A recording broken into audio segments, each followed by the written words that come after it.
I never thought a phone call could change my life so much, but that's exactly what happened. One crisp autumn afternoon in Chicago, I noticed my phone ringing with an unknown number. I almost ignored it, but something made me pick it up. When I answered, I recognized the voice immediately, even though it had been years. "Samantha, it's Isabella," she said, sounding both formal and something else I couldn't quite figure out. "Isabella," I replied, trying to keep calm. "What's going on?" Isabella, my sister who I hadn't spoken to in years, was calling to tell me our grandmother had died. The news itself was shocking, but the way she said it made me feel like there was more to it. "I just wanted to let you know," she said with a hint of mockery. "I'm sure you're busy with your modest life." I could almost hear her smirking through the phone. Her words hurt, but I tried not to show it. "Thank you for telling me. I'll make plans to come." Her words not only hurt, but also brought back many memories. Growing up, Isabella was always the favorite. She had our father's approval and seemed to get everything easily. I, on the other hand, was often overlooked, no matter how hard I tried. Isabella and I hadn't spoken much in years. After she had stolen my fiancé, David, from me, I cut ties with her and the rest of my family. It wasn't just about the betrayal, it was about the unfair treatment I had always felt. David had been my fiancé, the love of my life, and we had plans together until Isabella, with her charm, got involved. David left me for her, and I was heartbroken. It wasn't just about losing him, it was a betrayal that left deep scars. Our family was always divided. Our father favored Isabella because she was like him. My mother, though caring, was often stuck in the middle. She tried to support me, but it was clear Isabella was the favorite. After the breakup, I chose a different path. I left my job as a school administrator to focus on raising my daughter, Lily. My husband, John, was a supportive tech executive who loved me for who I was. We had a cozy home in the suburbs and a life full of love. Lily, our 6-year-old daughter, loved drawing and even had a popular YouTube channel where she shared her artwork. Despite the happiness in my personal life, Isabella's call brought back a flood of old emotions. The idea of going back to the family home for the funeral made me nervous.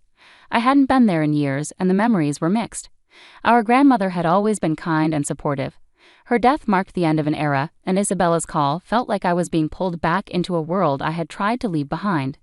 I spent the next few days getting ready for the trip. The thought of seeing Isabella again filled me with a mix of dread and anticipation. It wasn't just about the funeral, it was about facing the family issues that had shaped so much of my life. I couldn't shake the feeling that Isabella's call had more to it than just the news of our grandmother's death. On the day of the funeral, I stood in front of the old family home. It looked exactly the same, yet different. It was like the walls held the echoes of our childhood, the laughter, the fights, the dreams, and the disappointments. Inside, the atmosphere was heavy with grief and memories. I saw familiar faces, some sad and others with hidden motives. As I moved through the crowd, I saw Isabella, her eyes scanning the room with practiced indifference. She was surrounded by people who seemed to hang on her every word, her charm still strong. I watched her with unease. Despite the years and distance, it felt like we were still in the same old struggle. Isabella's presence was a stark reminder of the family dynamics that had always been part of my life. During the ceremony, as the eulogies were being delivered, Isabella managed to corner me. "Samantha," she said with a smile that didn't reach her eyes, "it's been a while." I forced a smile and replied, "Yes, it has. How have you been?" "Oh, she replied, her voice dripping with fake sweetness. "Life has been interesting."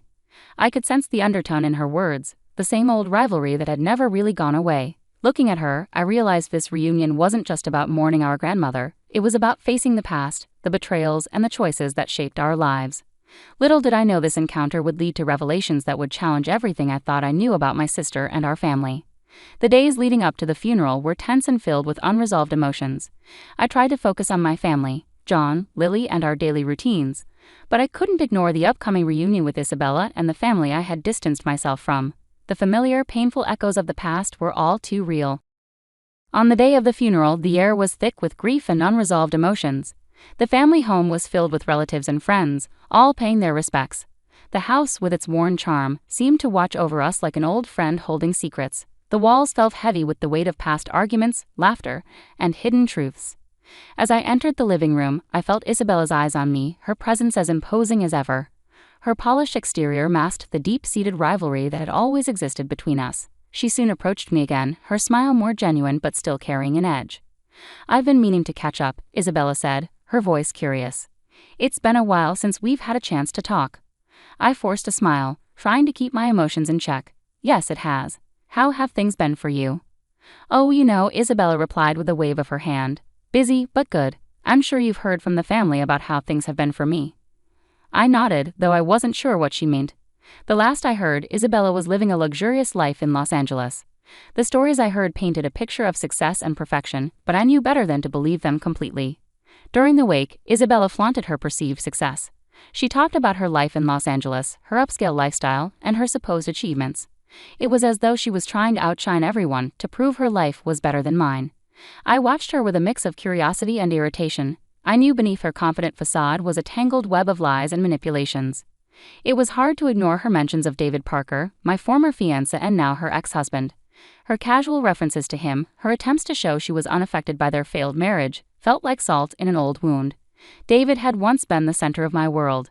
We had planned a future together until Isabella, with her charm, had stolen him away. The betrayal left me heartbroken and disillusioned. Seeing Isabella flaunt her life so casually was a painful reminder of the hurt I had tried to move past. I decided to confront Isabella about the past, hoping to find some closure. As the crowd began to thin out, I pulled her aside into a quiet corner of the house. "Isabella, can we talk?" I asked, trying to keep calm. She looked at me, narrowing her eyes a bit. "Of course. What's on your mind?" "I need to know why," I said, trying not to let my voice shake. "Why did you take David from me? What made you think you could do that?" Isabella's expression changed from fake cheerfulness to something colder and more calculating. "Samantha, it's not about taking anything. David and I had our own connection, you just didn't see it. You manipulated him," I said, my voice rising with emotion. "You knew how much I loved him." She shrugged like it didn't matter. "David made his own choices. You have to move on, Samantha. Life doesn't wait for anyone." Her dismissive attitude made me furious. "You never understood it, did you? It wasn't just about David. It was about how you always got everything while I struggled." Isabella's face hardened. "Don't blame me for your problems. We all have our battles. Maybe if you had been more assertive, things would have been different." Her words hurt, reopening old wounds. I wanted to lash out but took a deep breath to stay composed. "This isn't just about David. It's about our family and how things have always been against me." Before Isabella could respond, some distant relatives arrived and I had to step away, leaving the confrontation unresolved. The rest of the evening was a blur of faces and condolences, but my mind was stuck on the past and the issues with Isabella. The next day, as the funeral ended, I felt both relieved and worried. The family problems were still there, and I knew there was more to uncover. Isabella's perfect life was starting to crack, and I was determined to find out the truth. I left the funeral with a heavy heart but a new sense of purpose. There was more to the story, and I was ready to face it. The confrontation had set the stage for deeper revelations, and I was ready to uncover the lies and deceptions that had shaped our lives. In the days after the funeral, everything felt strangely calm. I kept replaying my confrontation with Isabella, trying to make sense of it. The family issues were still unresolved. My mother's apology was nice, but it didn't fix the years of problems. John and Lily were my support during this tough time. They sensed my distress but chose to offer comfort rather than prying into my troubles. Lily, with her innocent curiosity, continued to pour her heart into her YouTube channel, sharing her drawings with the world. Her joy was a bright spot amidst the darkness. Soon the next part of this story began. Isabella, always dramatic, took to social media to mock me. Her posts were sarcastic, showing herself as successful while implying my life was dull. It was frustrating to see her trying to belittle my happiness so publicly. That's when Lily's YouTube channel became a tool in this battle. After a particularly cruel post from Isabella, Lily and I decided to use her platform for more than just showcasing her drawings. I helped Lily create a video that countered Isabella's lies, focusing on the positive aspects of our life and subtly addressing the falsehoods Isabella was spreading. The video, though seemingly innocent, had clear references to Isabella's attempts to undermine us. It quickly gained attention, and soon the comment sections of both Lily's channel and Isabella's posts were filled with reactions. People began to see Isabella's facade for what it was, a mask hiding her insecurities and deceptions. As the video went viral, Isabella's reputation started to crumble. The backlash on social media was quick and harsh. Comments pointed out the inconsistencies in her stories and questioned her integrity. The spotlight she had crafted was now exposing her vulnerabilities. Meanwhile, Isabella's personal life began to fall apart too.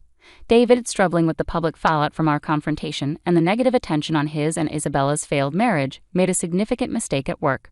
This led to his dismissal from his job as a software engineer. The pressure was too much for him, and he fell into a deep spiral of self-doubt. Unable to cope with the financial and emotional strain, Isabella made a drastic decision. She filed for divorce, cutting the last ties with David. Their son James, caught in this turmoil, was placed into a care facility because of Isabella's unstable situation, a stark contrast to the privileged life she once flaunted. The family dynamics were changing fast. My mother, who had always favored Isabella, approached me with a heartfelt apology for the past. She admitted that her favoritism towards Isabella was a mistake and acknowledged the hurt it caused. "I'm sorry for everything, Samantha," she said, her eyes filled with regret. "We should have treated you better. I see now how much pain we caused." I appreciated her words, but the scars of the past were not easily healed.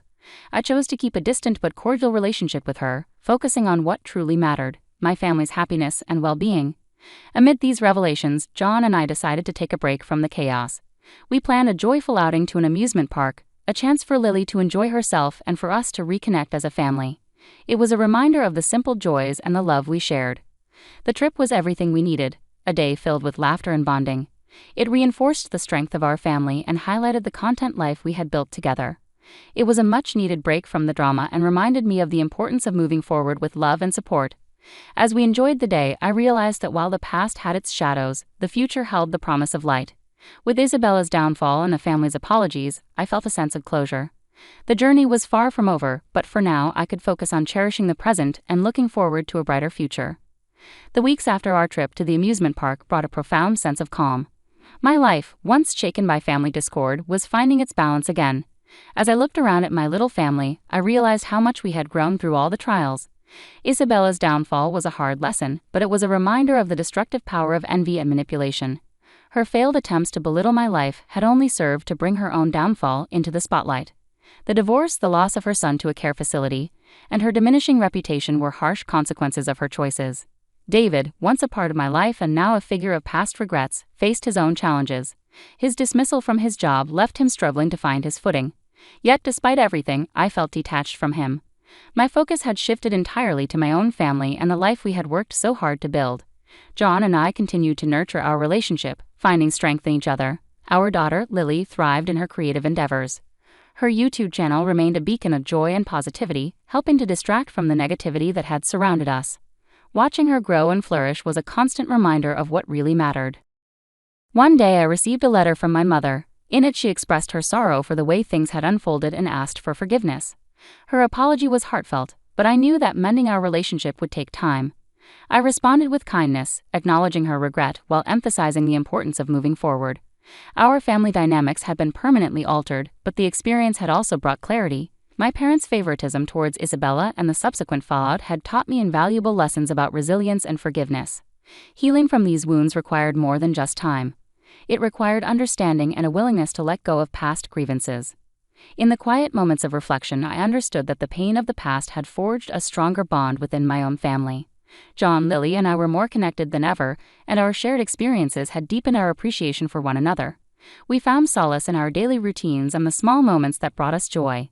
As summer turned to fall, I began planning a new project, one that would honor the lessons learned and the family we had become. I started a community initiative focused on helping families navigate conflicts and build stronger relationships. It was a way to turn my experiences into something positive, offering support and guidance to others who might be facing similar challenges. Looking back, I saw how far we had come from those turbulent days. The confrontation at our grandmother's funeral, the subsequent revelations, and the social media battles had all led to a profound transformation. Isabella's story was a cautionary tale, but it was also a testament to my own resolve and the importance of moving forward with love. As I closed the final chapter of the story, I felt a sense of closure. The journey had been hard but also enlightening. The road ahead was filled with promise, and I was ready to embrace it with an open heart. In the end, it was the love of my family and the lessons learned that had guided me through. With John by my side, Lily's laughter brightening our days, and the community project taking shape, I knew that the future was ours to shape. As I looked forward, I carried with me the certainty that no matter what challenges lay ahead, our family's strength and unity would guide us through. "I've been demoted at work," he announced somberly upon arriving home. "What?" I nearly spilled my tea in shock. His company's recent poor performance and impending restructuring had hinted at potential personnel changes, but I never anticipated it hitting Scott directly. Nevertheless, I felt it was crucial to stand by him during such trying times as his wife. "Well, perhaps it's just a stroke of bad luck. Times are tough, and I'm also working, so let's not fret," I replied, trying to maintain a cheerful demeanor. "I'm Catherine, 50 years old, currently employed full-time in the back office." I reside with my husband Scott, who is 2 years my senior, our high school sophomore daughter Julia, and my 72-year-old mother-in-law Ethel.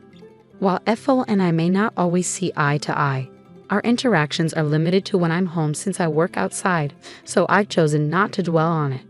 To my daughter, I advised, your dad is feeling a bit down because of the demotion, but let's try to carry on as usual around him. However, Scott began to unload his frustrations, and as the saying goes, people often vent their frustrations on those closest to them, those they trust the most. And unfortunately, I became the recipient of it all. The following day, while cleaning the hallway on my day off, he passed by and suddenly remarked, "You've put on weight since we got married, haven't you?" Huh? Well, I am 50 after all. Even the gynecology pamphlets mention that women tend to gain weight around menopause. But according to my company's health checkup, I'm not overweight, I retorted. Then came his heartless words, "Forget the health checkup. Your figure is too unsightly. You're just being lazy. If you're overweight, I'm embarrassed to be seen with you and your barrel-like figure." His sudden cruelty left me speechless, and as he added, "ugly," before retreating to his room and locking the door, I was left bewildered. What? What's happening all of a sudden? I pinched my own side in disbelief. I can pinch it. When I squeeze it between my thumb and forefinger, it fits snugly, and I can tell that I've gained more than enough. But why now all of a sudden? It felt like an arrow had pierced me unexpectedly, the shock so intense that I even forgot I was holding the magician wiper in my hand, which then slipped and clattered loudly to the hallway floor. From that day onward, Scott's treatment of me grew increasingly harsh. To exacerbate matters, my mother-in-law seemed to have overheard the argument from that weekend and decided to intervene. Then tensions escalated further. As I ascended the stairs with a basket of laundry intending to hang the clothes, my mother-in-law awaited me not at the bottom, but at the top of the stairs. She would make remarks like, "Oh, how dreadful. If only you weren't so overweight, we could pass each other on the stairs. I wouldn't have to wait here because your obesity restricts the space for both of us."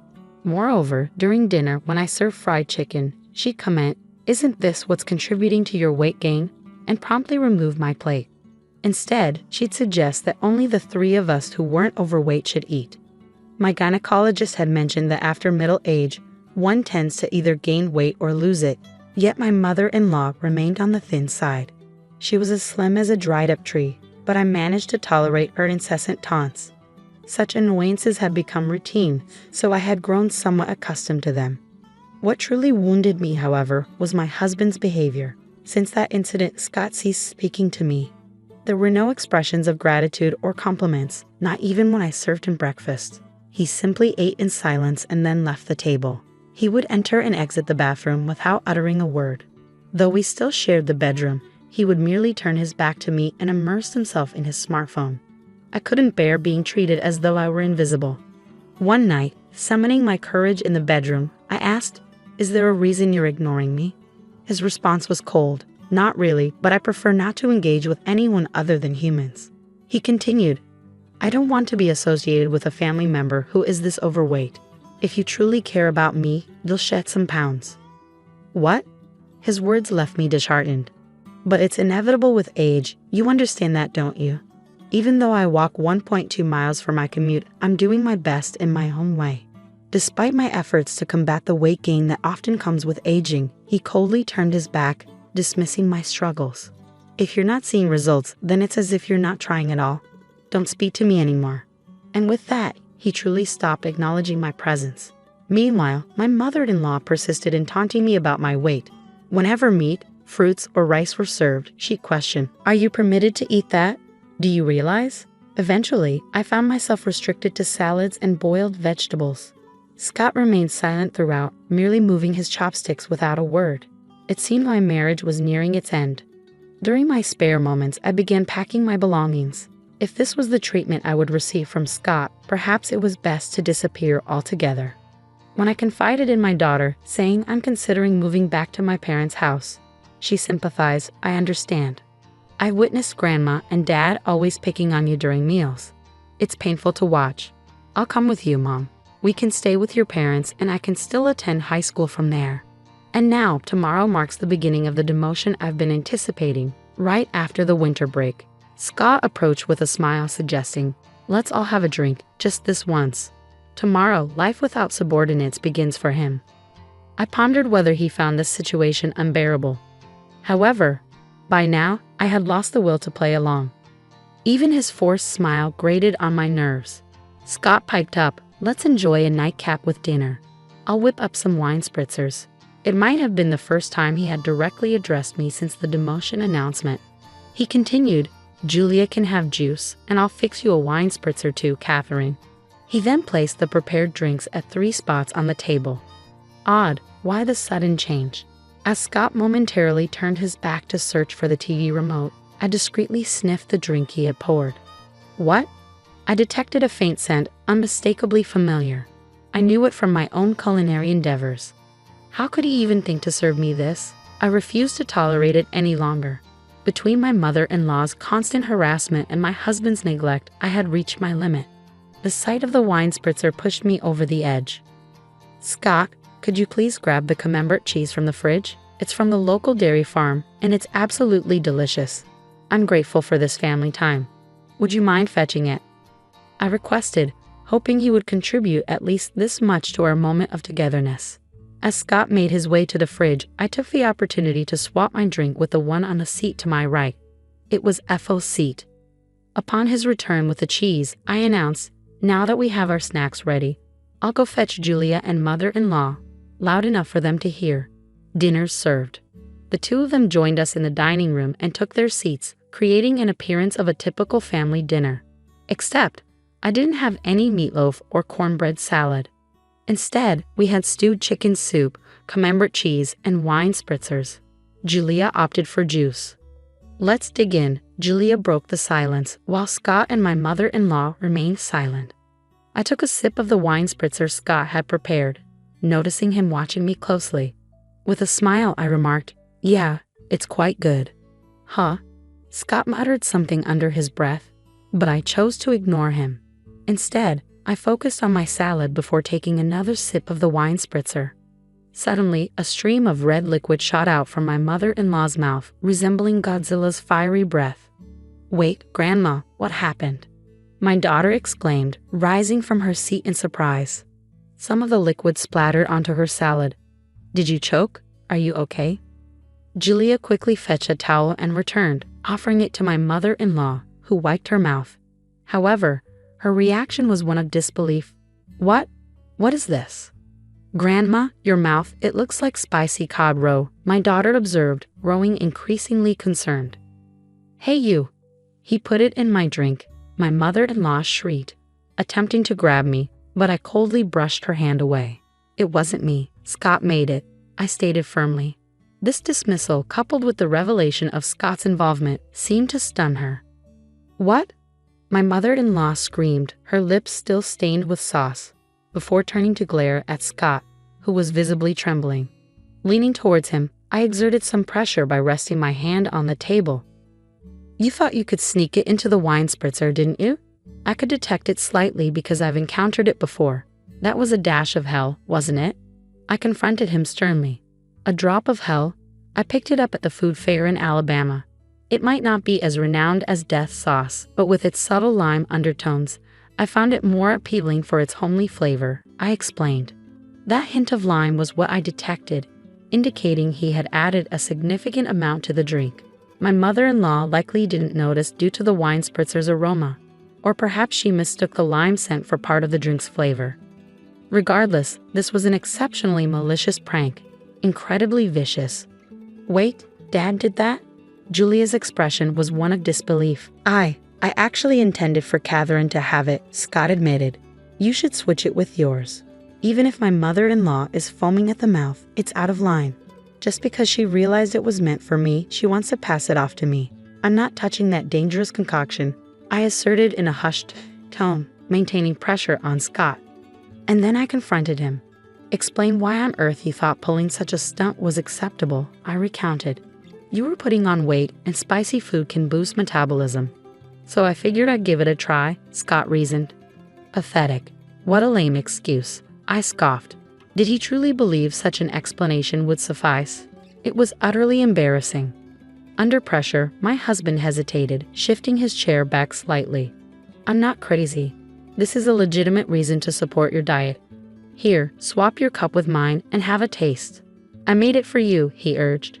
Closing in, I saw him retreat. What are you implying? As the one who prepared it, you should be the one to sample it. Come on. Rising from my seat, I grabbed the cup containing the fiery concoction meant for my mother-in-law and tossed it in front of my husband. Setting it aside, I closed the gap once more.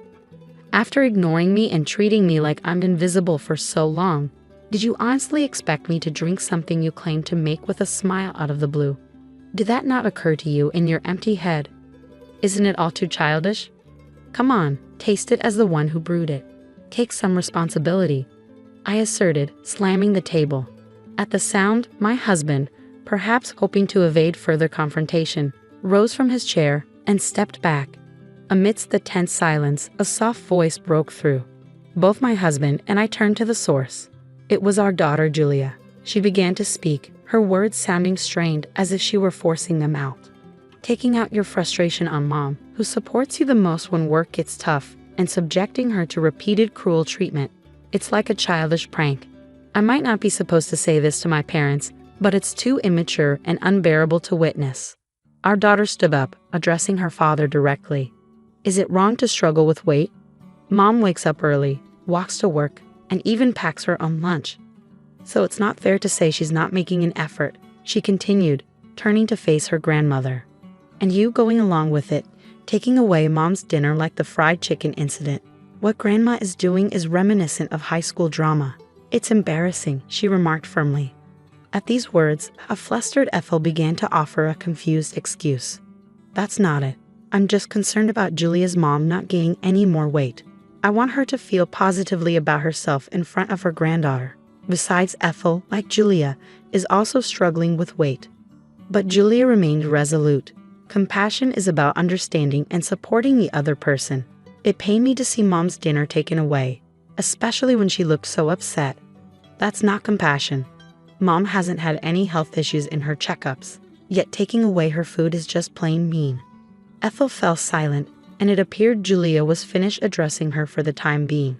She turned her attention back to her father. Mom goes to the gynecologist regularly and stays active, yet Dad just brushes her aside because she's gained a bit of weight. What's up with that? His indifference creates such tension in the house. Can't you see it? Even Colonel Sanders and Aunt Stella from the cookie ads are on the plump side. Ever heard of happy weight? If Mom becomes a lovely grandmother like Aunt Stella as she gets older, I'd be overjoyed. When I have kids and she's a grandma, wouldn't it be wonderful to say, Mom, you've reached some happy weight, and share a laugh? That's my dream. Please don't ruin it for me, she stated matter-of-factly, her gaze icy. Despite their blunt delivery, her words warmed my heart like hot milk with cookies. It was pitiful to witness a father admonished by his own daughter. And one more thing, she addressed her father directly. If you're going to disregard someone because of weight gain from aging, remember, with your receding hairline, you could easily be overlooked yourself. The tension in the room was palpable. Her sharp words left a chill in the air, making the living room feel as cold as ice. It seemed she had said all she needed to. Afterward, she turned to me. That's enough, Mom. It's time to let it go. It'll be better for you. Her words caught me off guard. Let it go? Yes, I should let it go. As I mentioned earlier, my dream is to see you holding my child, saying you've gained some happy weight and sharing a laugh. For my sake, I want you to be happy because that's part of my dream. So please let it go. Be happy and fulfill my dream. Her words filled my heart with warmth. Each word she spoke brought me such joy that I no longer cared about being ignored by my husband, the fat shaming from my mother-in-law, or the drink incident. Warm tears streamed down my cheeks. Yes, you're right, I agreed, my vision blurred with tears. Come on, Mom, she patted my back gently, urging me forward. Oh, okay, I mumbled as I fetched a document I had been concealing for some time. What? My husband exclaimed, startled. After enduring a month of being ignored, I reached a decision. I have my bags packed. Let's go our separate ways, I declared, presenting the divorce papers with only my name written on them. I just wanted you to lose some weight. If you had slimmed down as I asked, I would have been satisfied. It wasn't until Julia pointed it out that I realized it was venting. But since you didn't shed any pounds, I thought I'd torment you further. I didn't mean for it to. I didn't expect this outcome, my husband confessed, panic creeping into his voice. Those who fail to notice until things escalated are the ones acting incredibly immature, Julia retorted sharply. Living without her beloved granddaughter is no laughing matter for my mother-in-law. Ethel interjected softly, her voice as gentle as stroking a cat. Julia dear, you wouldn't want to keep living with us, your grandmothers. Julia shut down Ethel's plea with a firm refusal. I decline. I no longer wish to share the same space as people who behave like middle schoolers. Wait, okay, hold on. I understand. I'll taste it, as you suggest. I'll take responsibility as the one who prepared it, Scott conceded, picking up the glass before him and downing its contents in one gulp. Scott, much like Ethel earlier, ejects a stream of the red liquid from his mouth, leaving him with a set of lobster-like lips. There, see. I took responsibility, didn't I, Julia? Scott proudly declares. Julia captures a picture of them both with their lobster lips on her phone and remarks, "You both are so ridiculous. Mom, let's go," before swiftly exiting the living room. Yeah, I'll follow her lead, I agree. Left behind is a dinner table splattered here and there with the wine cocktail mixed with a drop of hell, along with a husband and mother-in-law sporting red lobster lips. I returned to my parents' house with Julia. Upon explaining the situation at home, both my mother and father are enraged and decide to confront Scott and Ethel. They return with the divorce papers, and I ultimately end up getting divorced. My ex-husband Scott's career hits rock bottom, with no notable achievements in his remaining years. It turns out he had a habit of ignoring issues he disliked, even with his subordinates, which ultimately led to his demotion, a revelation I only recently discovered. Meanwhile, my ex-mother-in-law Ethel, who had been difficult and seldom ventured outside, finds herself in a stalemate within their two-person household. Eventually, I received a call saying, "Things wouldn't be so dull if you and Julia were here." This sentiment is underscored by the 17 years that passed since Julia was born and we lived together. Please come back, I'll stop ignoring you. But I won't be returning. Enjoy indulging while you can. Once you have grandchildren, you'll have more physical work to do, my mother jokes with a smile. That's a good point. Today, like every day, I'm walking to work. Along the way, my boss drives by and stops the car, offering, "Need a ride?" "No, thank you, I'm sticking to my diet." "Just get in, Catherine," he insists. "I found a new boyfriend," I announce proudly. Both of us have experienced divorce, which has strengthened our bond and mutual understanding. Dieting is great and all, but being late would pose a problem, he mentions as he drives. "I've never been late before," I retort, puffing up my cheeks defensively. He glances at me and gently pokes my puffed-up cheek with his finger. "Give me the time you saved by riding in the car today for our conversation," he says with a playful smile, ever the chatty boyfriend.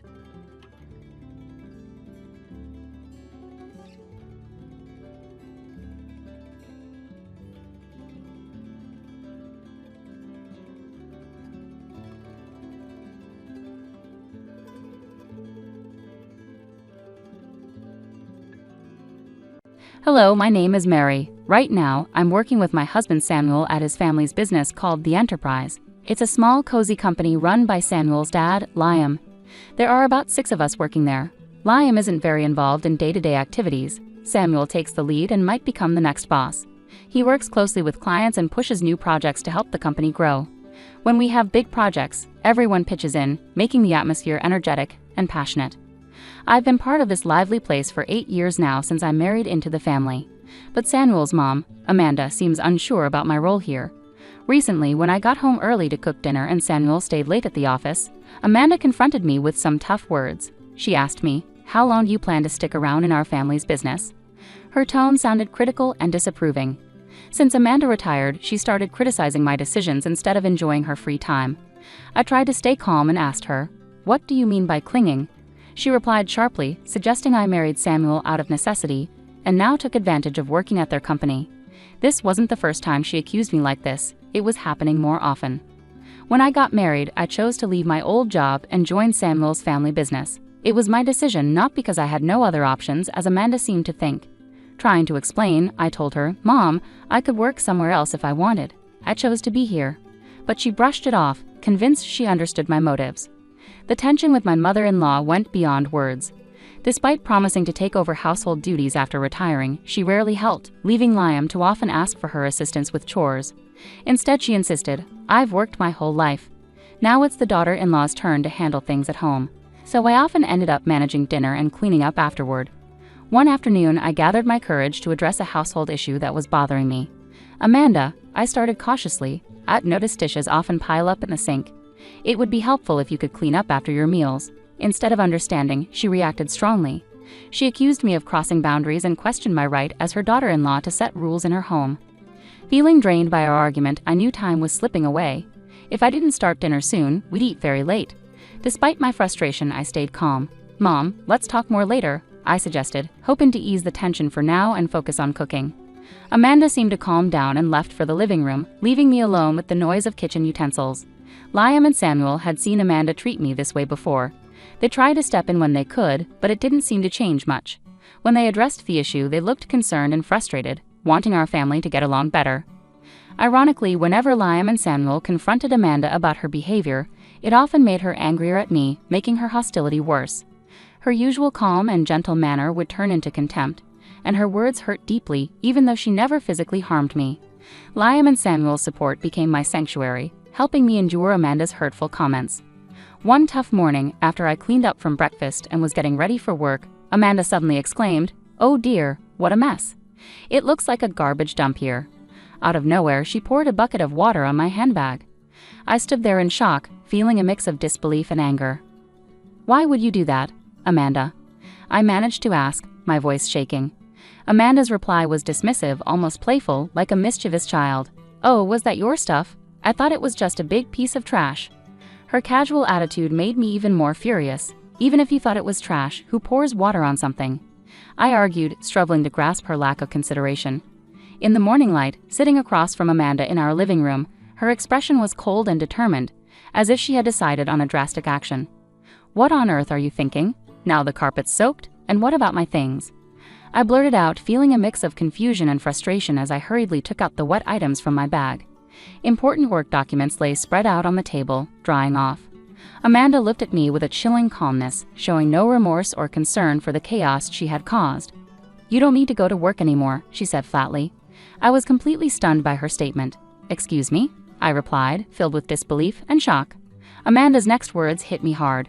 "You've been hanging around this house for 8 years, but today I can finally get rid of you." Her voice dripped with venom and determination, a side of her I'd never seen before. My mind raced with sadness. "Get rid of me," I repeated, my voice betraying my disbelief. "She made me feel like an outsider in my own family. My daughter is joining the company, so we need you to leave. Today's your last day. All you have to do is apologize to your father-in-law and Samuel for causing trouble." She laughed mockingly, adding insult to injury. She was using my job to push me out. I had invested years into that job, earning respect and making cherished memories. Shocked and heartbroken, I struggled to understand the harshness of her decision. I had devoted myself to this family, yet it seemed my efforts meant nothing to her. "Are you sure about this? Wasn't Emma working at a clothing store in Philadelphia?" I asked, my voice showing my confusion and concern. My job meant more to me than just a paycheck. It was my path to personal fulfillment. Meanwhile, Emma, my sister-in-law, tired of city life and its impersonal nature, decided to come back. She said she was fed up with the cold people in Philadelphia, so I told her I had a job waiting for her once she returned home. Amanda explained firmly, leaving little room for discussion. Amanda's words hit me hard. "She's agreed to come back immediately, and now that she has, I want you out of this house." Her statement was shocking, almost impossible to accept. With one decision, she was ready to completely upend my life, disregarding my place in the family without any chance for dialogue. Coldly, she handed me an envelope. "I've written your resignation letter," she announced, effectively casting me out of our home. In that moment, my heart broke. Years of dedication and closeness were brushed aside like they meant nothing. Her actions ripped apart the bonds that held our family together, leaving them irreparably damaged. With a heavy heart, I walked the short 5 minutes to the company, a route I knew well, but today it felt heavy with emotions. Each step under the cool morning sky carried the weight of the situation unfolding. When I entered the office I shared with Liam, my father-in-law, and Samuel, my husband, I told them about Amanda's harsh ultimatum. They looked shocked and held back their anger, staying composed despite the turmoil. They cautiously suggested it might be best for me to step back for a while to show Amanda the impact of her demands. This suggestion threw my heart into even more confusion. After years of working hard at our family business, the idea of taking a break longer than the usual holidays like Thanksgiving or Christmas seemed strange and overwhelming. Encouraged by Samuel and Liam's supportive words, "Why not take a step forward and try something new?" I decided to take a short trip. As I packed, my mind raced with thoughts about my life, the decisions I had made, and what lay ahead in the future. Meanwhile, my sister-in-law Emma, who was supposed to take over my role at the company, arrived shockingly late at 2 p.m. Her casual attitude left Samuel and Liam bewildered and frustrated. Despite their attempts to help her understand the business, Emma showed little interest in learning its intricacies. Upon hearing this news, anxiety gripped me about the future of the company. Even as I looked forward to my journey and hoped to avoid another encounter with Amanda, I quickly set off. Watching the landscape change from the train window, I took the opportunity to reflect on my past and present. The journey provided not just physical distance but a chance to breathe and think about what lay ahead for me. As I enjoyed local seafood specialties during my travels, my thoughts frequently turned to my family and our business. I was deep in these reflections on the 5th day of my retreat when my peace was suddenly shattered by a tearful call from Emma. "What's happening?" Mom said it was an easy job, just sitting in a chair, but Samuel and Dad act like I can't do anything right. Emma lamented, clearly frustrated. Her words sounded like they echoed the assurances my mother-in-law had given her, which caught me off guard. Despite the relaxed pace of my days away, I knew it was time to face the reality of the situation. "So Emma, how comfortable are you with computers?" I asked, sensing her hesitation. "Well, I mostly watch videos and play games online," she replied, hinting at her limited technical skills. Curious about her abilities, I asked about her experience with software like Word or Excel. Her confused response surprised me, given her background in the apparel industry in Philadelphia, where tasks like tracking sales and managing inventory would typically require basic computer knowledge. "Can you handle sales calculations or fill out documents?" I questioned further. She confidently said she could manage those tasks, but when I asked, "Can you calculate the correct amount of tax?" her confidence wavered, and she answered uncertainly.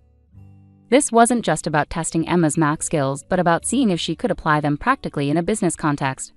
While Emma had talents in other areas, it was evident she lacked confidence in the specific skills needed for the job.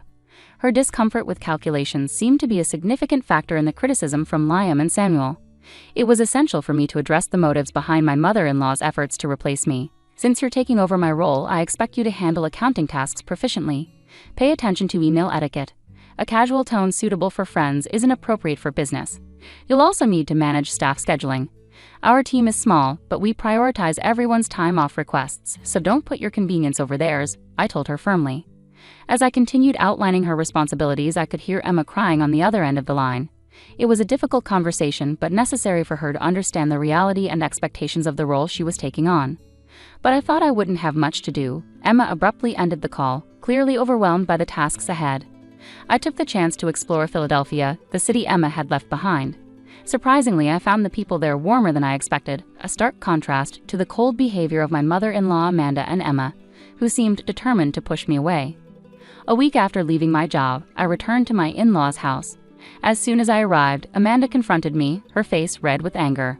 "How dare you make my daughter cry? You won't get away with this," she yelled, her eyes filled with fury and confusion. Before she could reach me, Samuel and Liam stepped in to calm her down.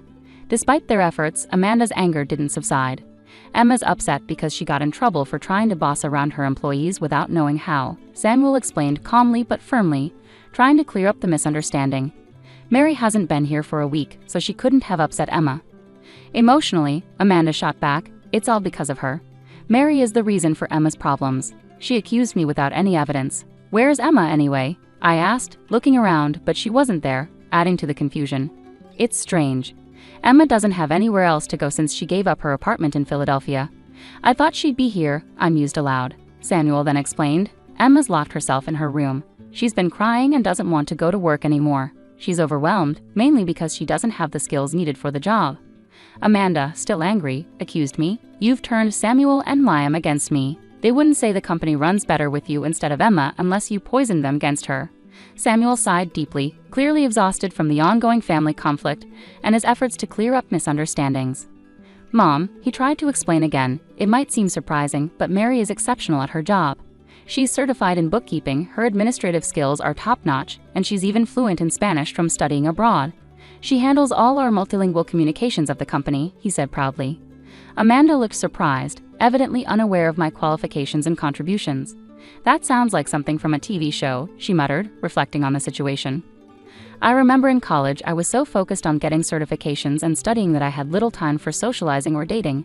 That's when I met Samuel when he visited my company for business, I shared, trying to bridge the gap between misunderstandings and the reality of our lives. Realizing Amanda wasn't interested in my qualifications or past achievements, I refocused the conversation on the present situation. To sum up, I handle a wide range of tasks at the company, from accounting and scheduling to coordinating with other companies and managing employee shifts, I explained, detailing the breadth of my responsibilities. Samuel chimed in, "The work environment has improved significantly since you took a step back, Mom." His remark visibly surprised Amanda. Just then, Liam, Samuel's father, interjected with a startling revelation. "We're considering closing down the company soon." Emma made a serious error. Instead of completing some crucial documents, she opted to take phone calls because she thought it would be more enjoyable while we were away. She ended up being rude to an important contact from another company, which could have serious consequences. I was shocked, my hand covering my mouth in disbelief. "I can't believe Emma would do something like that," I murmured, filled with a sense of disbelief and dread over the potential implications for the company's future. As I pondered over these anxious thoughts, the story took another unexpected twist. When I explained our situation, the president of the other company suggested it might be time to consider merging. He expressed interest in absorbing our family business. Liam continued, revealing the surprising turn of events. This unexpected development brought a glimmer of hope. A merger could stabilize our customer base, a goal Samuel had been tirelessly working towards through his efforts in sales. Samuel and Liam felt relieved by the news, but Amanda had a different reaction. She immediately objected, "That's not acceptable. Samuel should be the president. This company belongs to us, doesn't it? He shouldn't just become an employee." Amanda exclaimed passionately, unwilling to entertain the idea of losing the status and control that came with owning the company. Her outburst drew Emma downstairs to see what was happening. Amid the chaos, Liam's calm but firm voice cut through the tension. "I am divorcing you. You have resisted change, neglected your duties at home and to the family, and I've learned about your involvement with younger men. I can no longer tolerate this behavior," he declared, shocking everyone present, including Samuel and me. Liam then placed divorce papers and a photo of Amanda with a young man on the table. "If you sign these papers now and take your belongings, I won't pursue alimony. Trying to get money from you would be futile," he stated firmly. "How can you say that? Haven't I dedicated myself to this household all these years?" Amanda protested. Liam countered, "Have you actually done any real housework in the last 8 years? Spending someone else's money on younger men doesn't count as dedication to this house," his frustration evident in his voice. It was an unprecedented display of firmness from Liam, typically known for his gentle demeanor, as he addressed long-standing family issues. The atmosphere was charged with tension and disbelief as Liam, usually composed and reserved, showed a side of himself that shocked everyone present, especially Emma, who had just entered the room.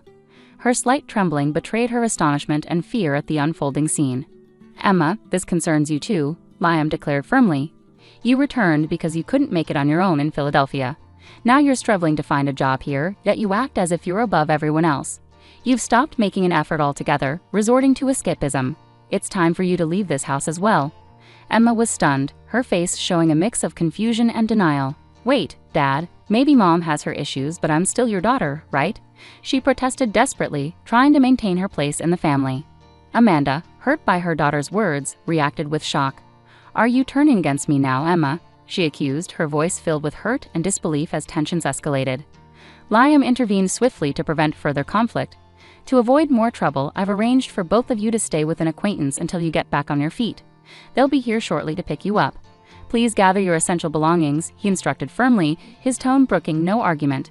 With heavy hearts and no other options, Amanda and Emma packed their belongings. Shortly after, an acquaintance of Liam's, who managed a factory with living arrangements, arrived to take them to their new temporary home. Meanwhile, Samuel, Liam, and I seized the opportunity to inform our employees about the upcoming merger of our company with a larger corporation, preparing them for the changes and challenges ahead. Amidst these significant life changes, I discovered that I was pregnant. I shared the joyful news with the president of the acquiring company, who responded with enthusiasm.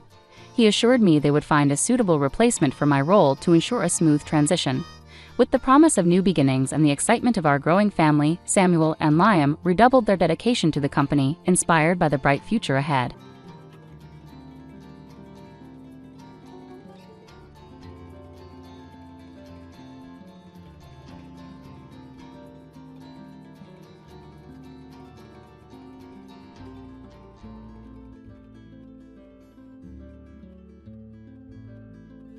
Hi everyone, I'm Freddie, and I'm 21. My childhood wasn't happy. My dad, Carl, and I didn't get along. We used to be close, but everything changed when he divorced my mom and left us with a lot of money problems. It felt like he left me behind, like I didn't matter to him. He started a new life and focused on himself, his hobbies, and dating. After the divorce, my mom, Yasmin, and I had a tough time. We went from having a good life to struggling to make ends meet. My mom, Yasmin, worked very hard to take care of us after my dad left. She never gave up, even when things were tough. She started a small business and worked hard to make it grow. And it did. Our lives went from being difficult to being comfortable again. It was amazing to see my mom's strength and determination. But then something unexpected happened. My mom got sick. It was a big shock for us. The person who had fought so hard for us was now fighting a serious illness.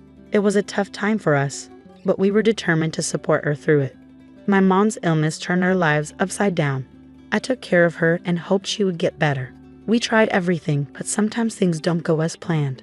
Sadly, my mom passed away, leaving a huge gap in my life that can never be filled. As her only child, I had to face the difficult time after her death alone. While I was grieving, I found out that she had left her house to me. It was her last gift, showing me how much she loved me and the life we shared. When I entered the house, now mine, it felt like my mom was hugging me one last time. The house held many happy and sad memories of our time together.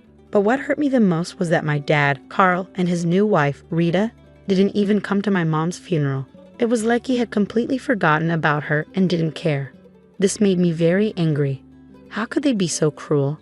Didn't my dad care about how I was feeling? Even months after my mom's death, the pain still felt fresh.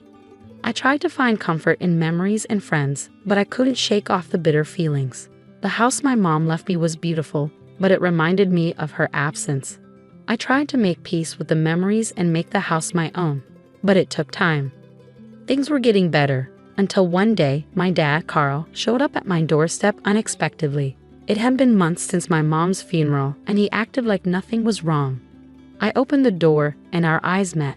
He looked surprised to see the pain and anger on my face. He tried to smile, but it didn't work. We stood there in awkward silence, with a lot of unspoken words between us. I was angry and disappointed, and it was hard to keep those feelings inside. Finally, he said, "Hey, Freddie, can we talk?" in a sorry tone, but it didn't feel sincere.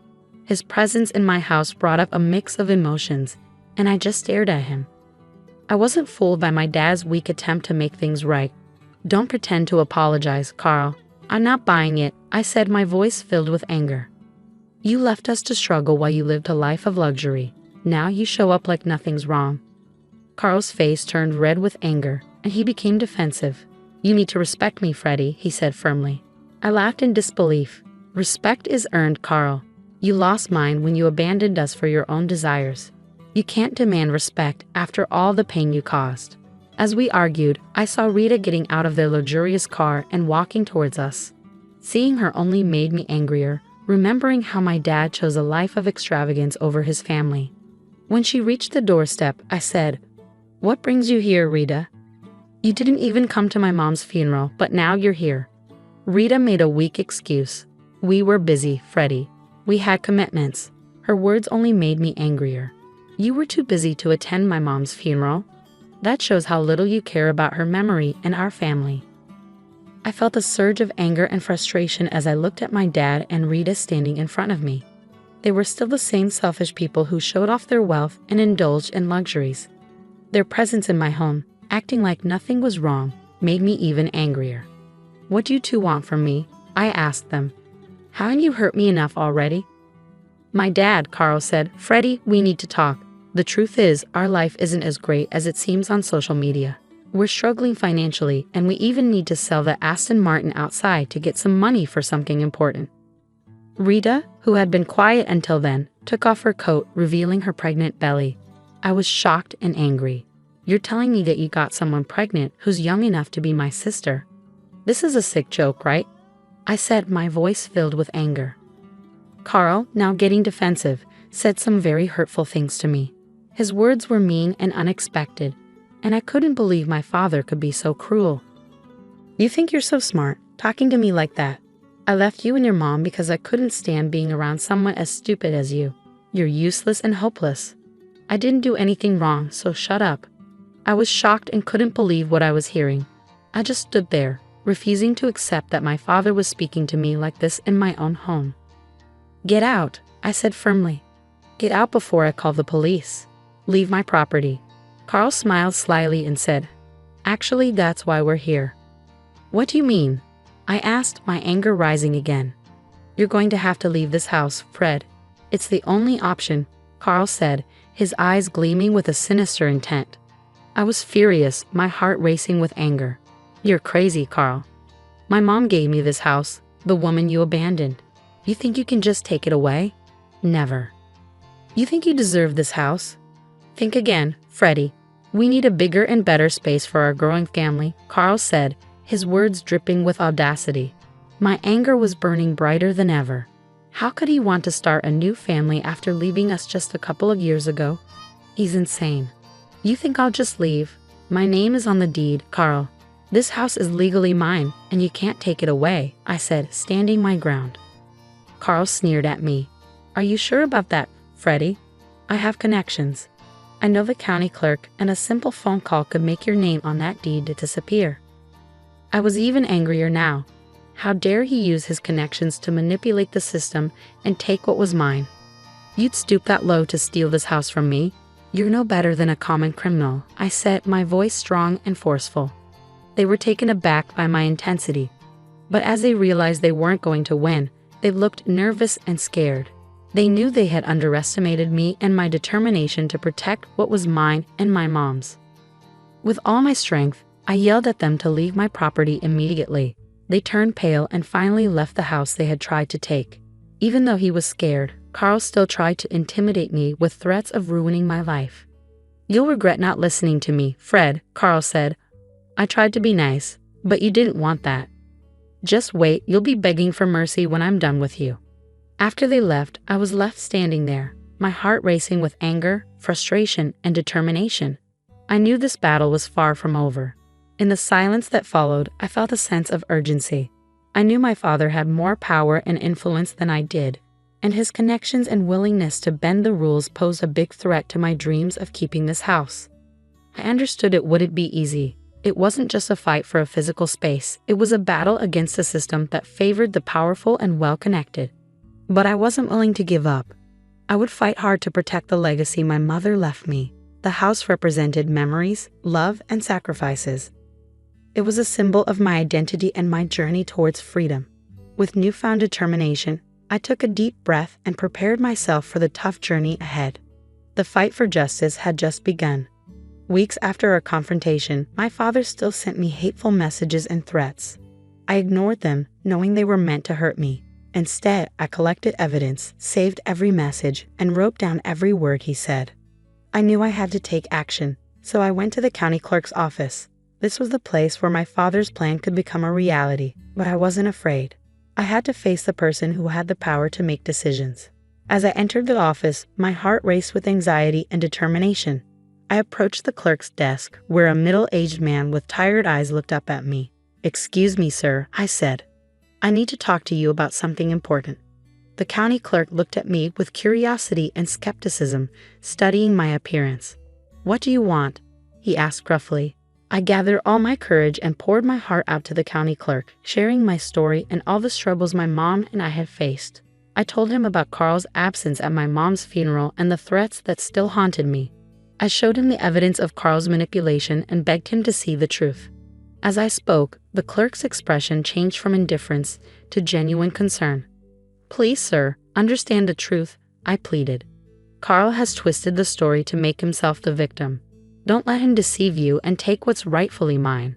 I'm all alone and need your help." The clerk's eyes softened and he leaned back in his chair, taking a moment to process what I said. "I had no idea," he said, shaking his head. "I have a son around your age and I can't imagine what you're going through. Carl made himself out to be the victim, saying you were a spoiled brat, but something didn't feel right. Maybe that's why I was hesitant when he asked for his favor." I had a feeling something was wrong, but I didn't realize it was this serious, he said. His words were like a shock to my already hurting heart. but they gave me hope that someone was finally listening. I felt a glimmer of hope that things might work out fairly.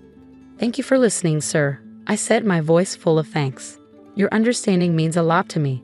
I just want you to see the truth behind Carl's lies." The county clerk nodded, looking determined.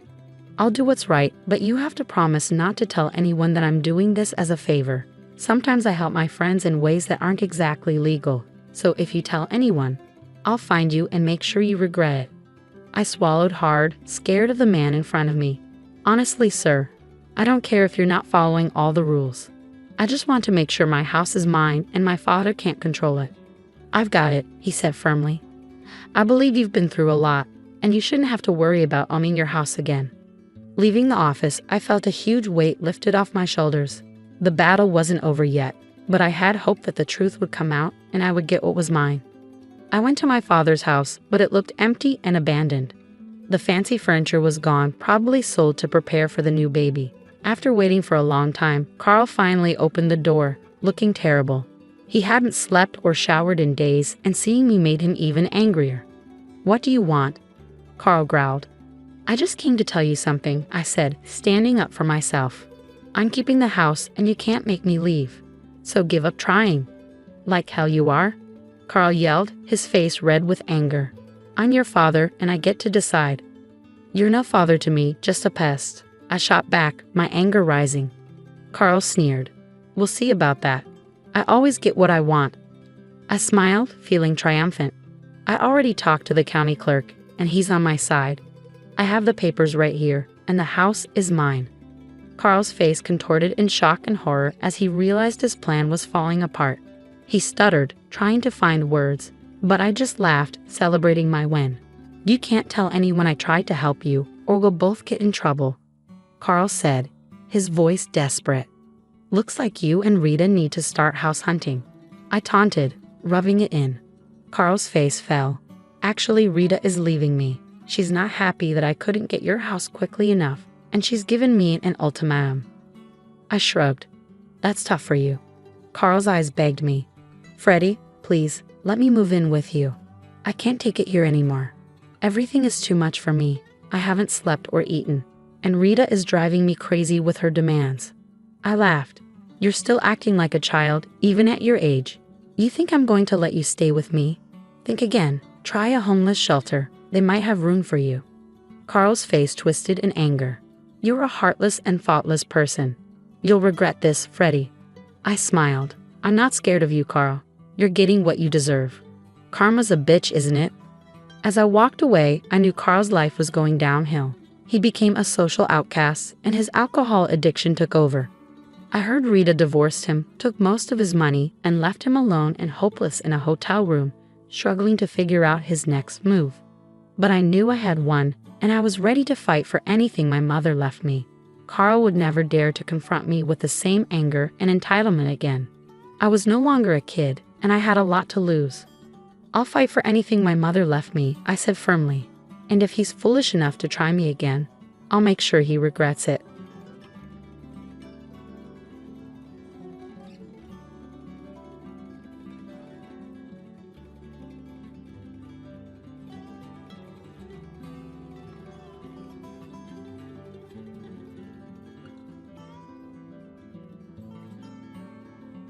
Having me as a so-called useless daughter-in-law must be such a disappointment. At least that's how she always made me feel. Her mocking laughter rang through the phone, leaving me stunned. The arrogance in her voice and her blatant disregard for me ignited a surge of anger. She had always treated me like I was nothing, but this time her cruelty went too far. As the rest area faded into the distance, I realized I was completely alone. Moments ago, I had been with my family, but now they had abandoned me. Confusion and fear swept over me, yet her cold, cutting words echoed in my mind. "You who just sit around the house don't deserve to stay at a hotel." My chest tightened. Despite all my hard work, she never acknowledged my efforts. I ran an inn with dedication and managed every detail to perfection. Yet she clung to her narrative, intent on destroying my self-worth. On her end of the call, I could hear relatives laughing, their mockery amplifying my isolation. Her influence had turned the entire family against me. Even my husband refused to defend me. Anger and sadness churned inside me. The humiliation, the dismissal of my contributions, and now this outright betrayal, it was too much. Her sneering face and contemptuous eyes filled my mind. Her obsession with pushing me away felt suffocating. Something inside me snapped. A decision crystallized in my mind: no more. I drew a deep breath and held my phone tightly, my fingers trembling, not with fear, but with the raw power of long-suppressed rage. My heart raced, fueled by a newfound determination. "Hello," I said, dialing with shaky fingers. My voice was calm, steady, yet brimming with resolve. "I have a favor to ask." This was the beginning of reclaiming my life. It was also the first step toward an unexpected revenge. My name is Maya Smith, age 40. I'm a manager at a large corporation. I met my husband, Tham, in our late 30s. After dating for 6 months, we decided to marry. In the beginning, he was attentive and kind, but over time, he grew indifferent. Now, our conversations are minimal, and he barely notices my presence. Still, I accepted it, convincing myself this was just the way things were. One evening, as I cleaned up after dinner, Tham spoke to me unexpectedly. "Hey, Maya, I need to talk to you." "Oh, what's up?" I replied, smiling, pleased he was addressing me directly for once. "My family is planning a trip, about 20 relatives. They want me to handle the hotel reservations and organize the itinerary." "Really? That sounds like a big task." "Well, I'm busy with work, and you've got more days off than I do. So you take care of it. Find a cheap place, since I'm paying for everything. If you're coming, pitch in too."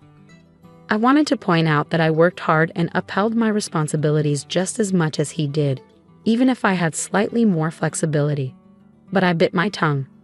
For once, he was asking for my help, and I wanted to oblige. Spending time with his family wasn't exactly enticing, but this was for him. "Okay," I said. "I'll handle everything." "Thanks. Just pick a place that won't embarrass us in front of my family." With that, he lay back on the couch, scrolling through his phone. After finishing the cleanup, I retreated to the bedroom and made a call to a familiar contact. "Hi, it's me. I need a favor," I said, my voice calm yet purposeful. A few days later, Tom's parents arrived at our apartment.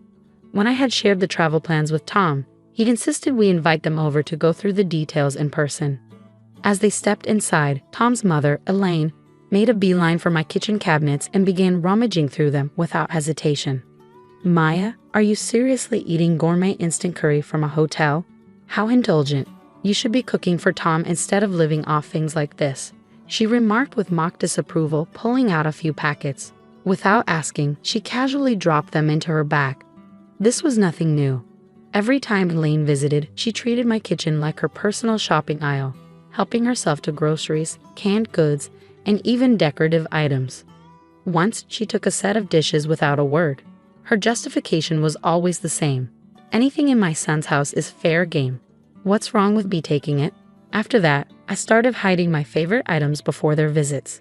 Tom's father, Rick, stood idly by, laughing as Elaine continued her spree. Once she was done shopping, she finally sat down. Timing it perfectly, I presented the hotel details. "Here's where we'll be staying," I said, pulling up the website for the luxury hotel I had booked. I handed them my phone to show off the sleek images of the newly opened property. Elaine glanced at it, her lips curling into a dismissive scoff. "Well, aren't you getting above your station? How are you affording this?" Fortunately, I managed to negotiate a group discount under Tom's name. I replied evenly. "I thought you were useless, but I guess you can handle something like this," she said, her tone high. Her words stung, but I didn't let it show. What Elaine didn't know, and what I hadn't shared, was the truth about the hotel. It was part of my own business. My family had operated a modest inn for years, but after it gained media attention, bookings skyrocketed. With the surge in demand, especially from international tourists, we expanded into high-end hospitality. I had been managing the new luxury property ever since. Tom knew my family owned a business, but he had no idea I was running such a prestigious hotel. I had kept it a secret, fearing it would create tension. Tom had once complained about my income surpassing his, so I downplayed my career whenever it came up. Over time, I resolved not to share the full extent of my success with him or his parents. "I'm sure you'll love it," I said with a polite smile. "The place is beautiful and the hospitality is exceptional." Elaine gave me a skeptical look. We'll see. I'll keep my expectations low. Then, without missing a beat, she added, since we're here, let's do some shopping. And we should grab dinner at a nice restaurant too. She completely ignored my offer to cook a meal and left shortly after. The day of the trip finally arrived. Tham, his parents, and I set off in his car, planning to meet the rest of the family at the hotel. Elaine, seated in the back, couldn't resist her usual jabs. Tham, isn't it time you replaced this old car?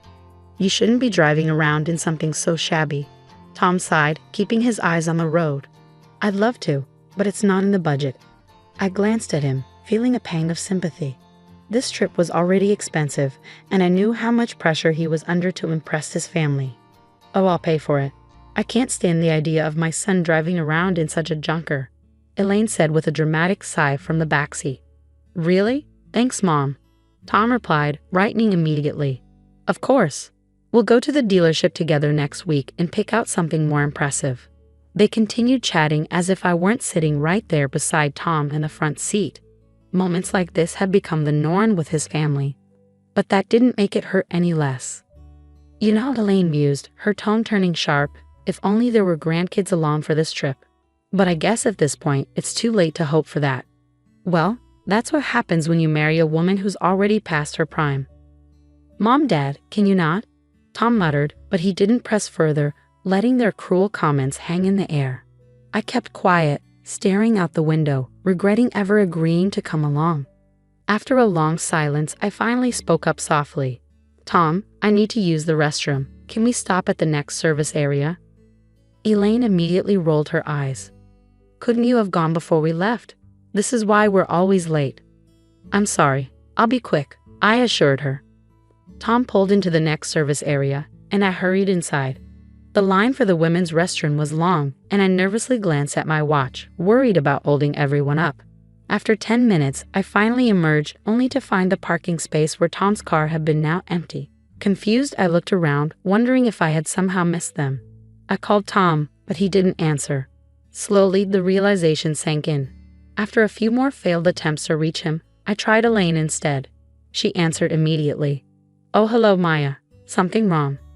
I'm still at the service area, I said, trying to keep my voice steady. Did something happen? Oh, we're already at the hotel, she replied, her tone dripping with disdain. Trips like these are for family, you know. You're just an outsider tagging along. Her words hit like a punch to the gut. Elaine, you're already spoiled with what my son provides without working or contributing. You can sit this one out, she cut me off, her mocking laughter ringing through the line.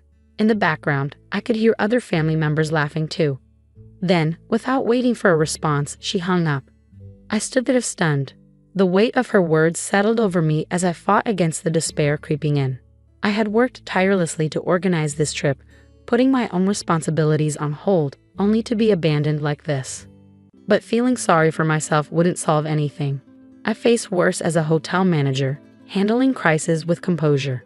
Drawing on that strength, I took a deep breath and called the hotel. Hello, this is Maya. I have a reservation under Smith. Could you confirm it, please? After ensuring everything was in order, I made another call.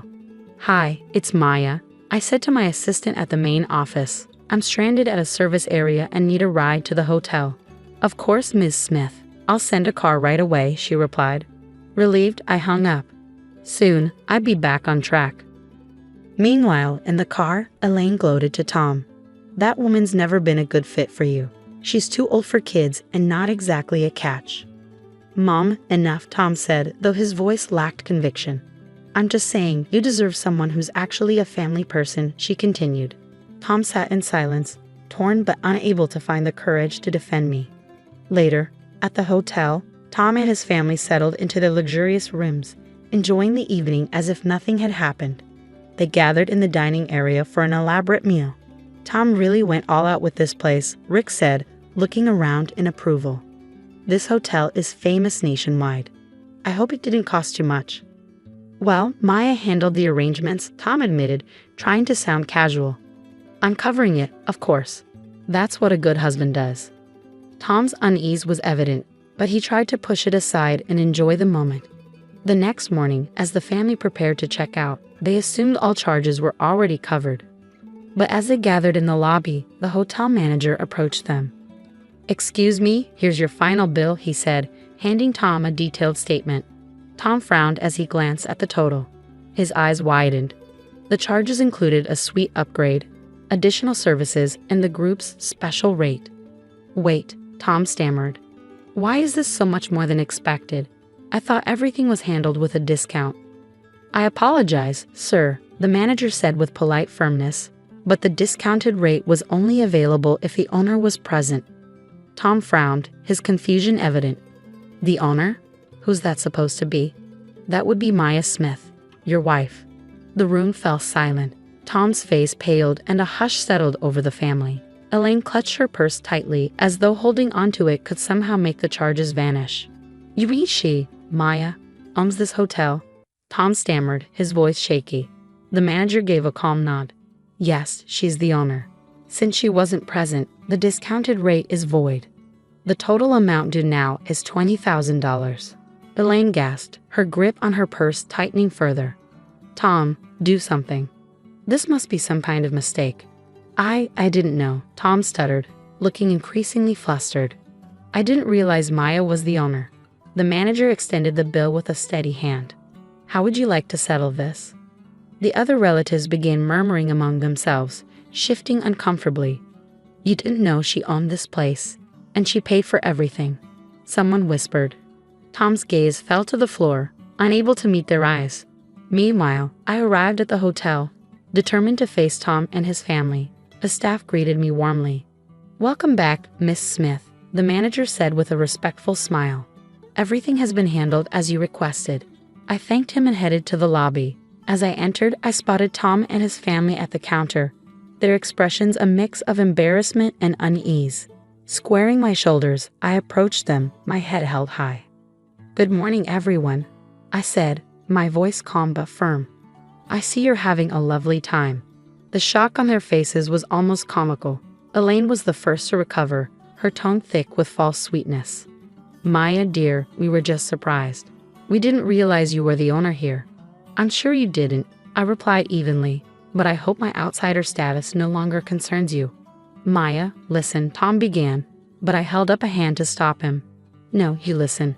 You left me behind because I wasn't family enough. But I'm the reason you're even here, and I paid for everything." A heavy silence followed. No one dared to look at me, their eyes cast downward. "Now about that bill," I added, my tone resolute. "No more discounts. Consider it payment for the years of disrespect." Without waiting for a response, I turned and walked away, a sense of closure settling over me. I left them to figure out how to handle the cost on their own. Later that day, I decided to check out of my hotel suite and head home. The decision felt symbolic, leaving behind not just the trip, but Tham and his family, once and for all. Back in my suite, I packed my bags, reflecting on everything I had endured. This trip had been a turning point, a realization that I deserved respect and appreciation, things I'd never received from Tham or his family. As I was finishing up, the manager knocked on the door and entered carrying a parting gift. "Miss Smith, thank you for your continued partnership and for trusting us. We hope this is just the beginning of many more successful ventures." "Thank you," I replied, smiling. "This hotel feels like a second home to me, and you've helped make it truly special." Checking out of the hotel felt like stepping into a new chapter. A powerful sense of freedom washed over me. Freedom from the past, from constant judgment, and from the weight of others' expectations. In the days that followed, I filed for divorce, finally choosing myself over a loveless marriage. I poured my energy into expanding the family business, opening more luxury inns, and pursuing dreams I'd shelved for far too long. Surprisingly, news of my divorce and Tham's mounting financial troubles soon spread. But I didn't dwell on it. My new life was brimming with purpose, community, and growth, surrounded by people who respected me and believed in my vision. On quiet evenings, I'd raise a glass to myself, grateful for the strength to walk away and build a life on my own terms. Happiness, I realized, was something I could claim for myself, and I wasn't looking back.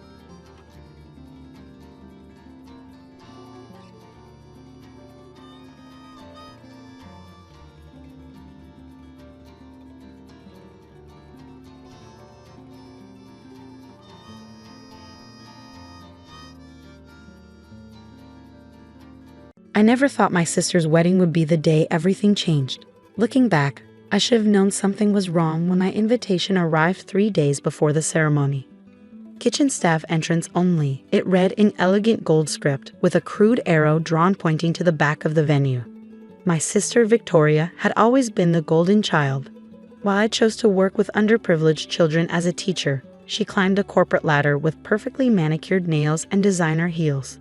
Our parents never let me forget the difference between us. "Why can't you be more like your sister?" Mom would say, shaking her head at my simple clothes and practical shoes.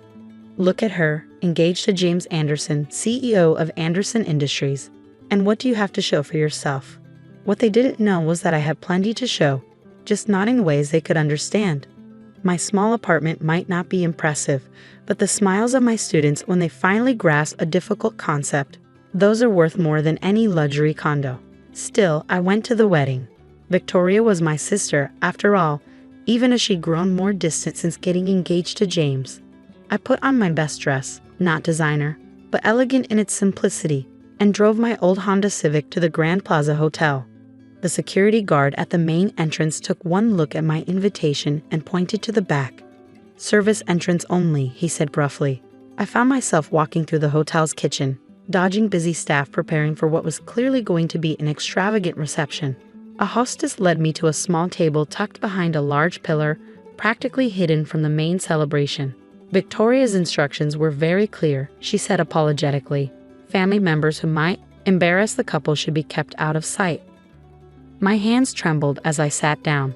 The table was set with plastic utensils, while I could see fine china gleaming on the other tables. A handwritten note in my sister's flowing script sat next to the plastic fork. "Know your place, little sister. Don't ruin this for me." I should have left then. Should have walked out and never looked back. But something made me stay.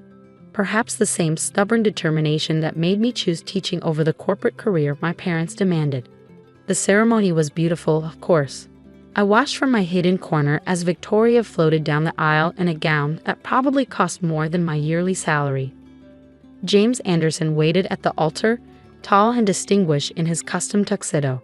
He was handsome in that polished way that Grace magazine covers, but something about his expression seemed strained. Then he saw me. In that moment, as his eyes met mine across the crowded room, James Anderson, CEO of Anderson Industries, did something completely unexpected. He dropped his wedding ring. The small golden band made a distinct ping as it hit the marble floor and rolled, coming to rest right at my feet. As I bent to pick it up, memories from 15 years ago came flooding back.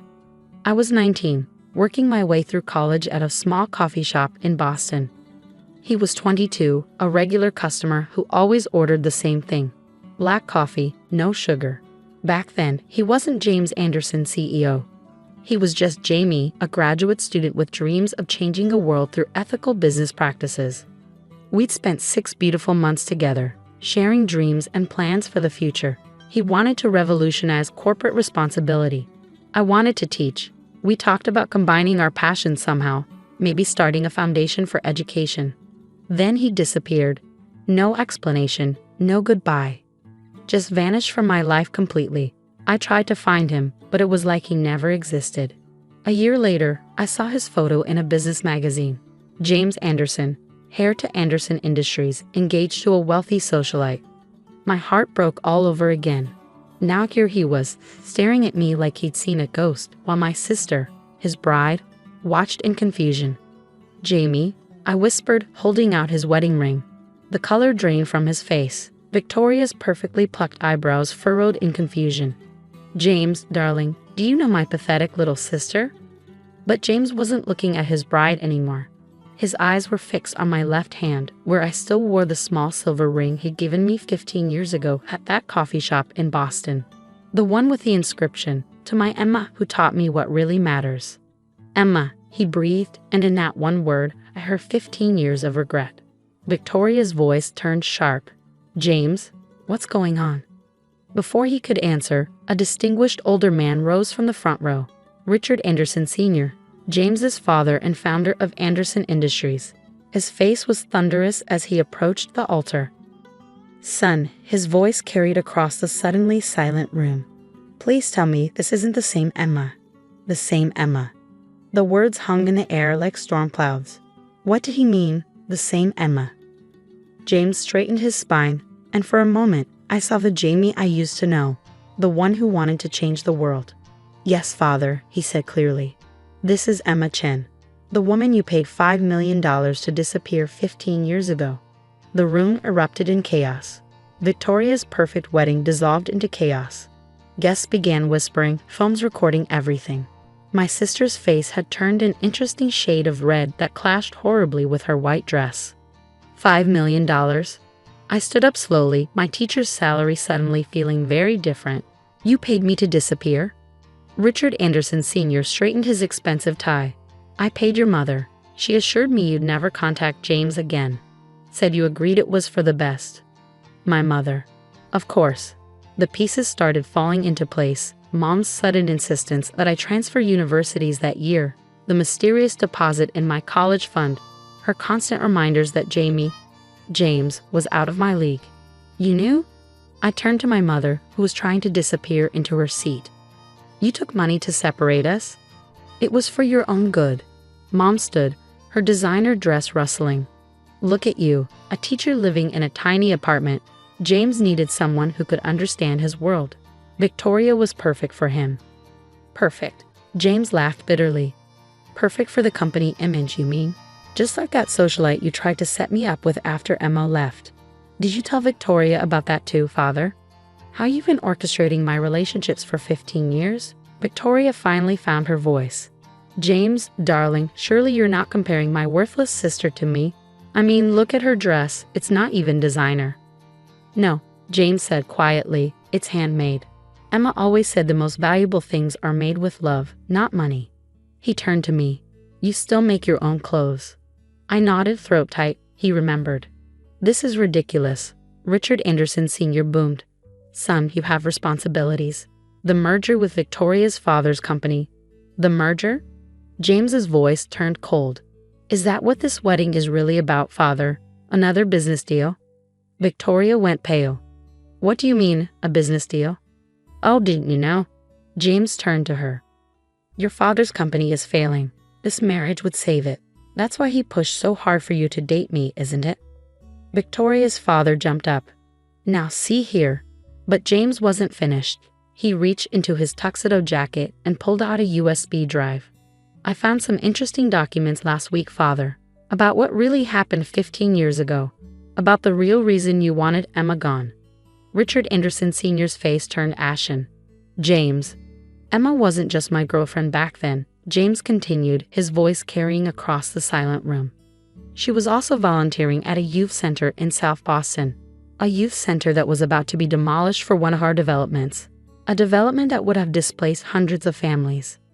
I remembered that fight. The community had been organizing protests, and I'd been helping them. James had been supportive, even talked about finding alternative locations for the development. Emma was organizing the community, James went on. She was good at it too, really good. The media was starting to pay attention. If that development had failed, it would have cost the company millions. But more importantly, it would have shown that Anderson Industries could be beaten. That's why she had to go, isn't it, father? Richard Anderson Sr. collapsed into his chair. So you paid her mother to make her disappear. James's voice was ice. You destroyed evidence of our relationship. You even donated to her new university to ensure she'd be accepted for a transfer. Also perfectly arranged. I did what was necessary for the company, his father muttered. The company? James laughed. The company that's now mine? He turned to the shocked guests. Oh yes, as of last week, I'm the majority shareholder. Father signed over control as an early wedding gift. Ironic, isn't it? He walked over to me, ignoring Victoria's squeak of protest. Emma, he said softly, I spent 15 years thinking you'd abandoned me. 15 years trying to be the son my father wanted. Then last week, I found these documents and I finally understood.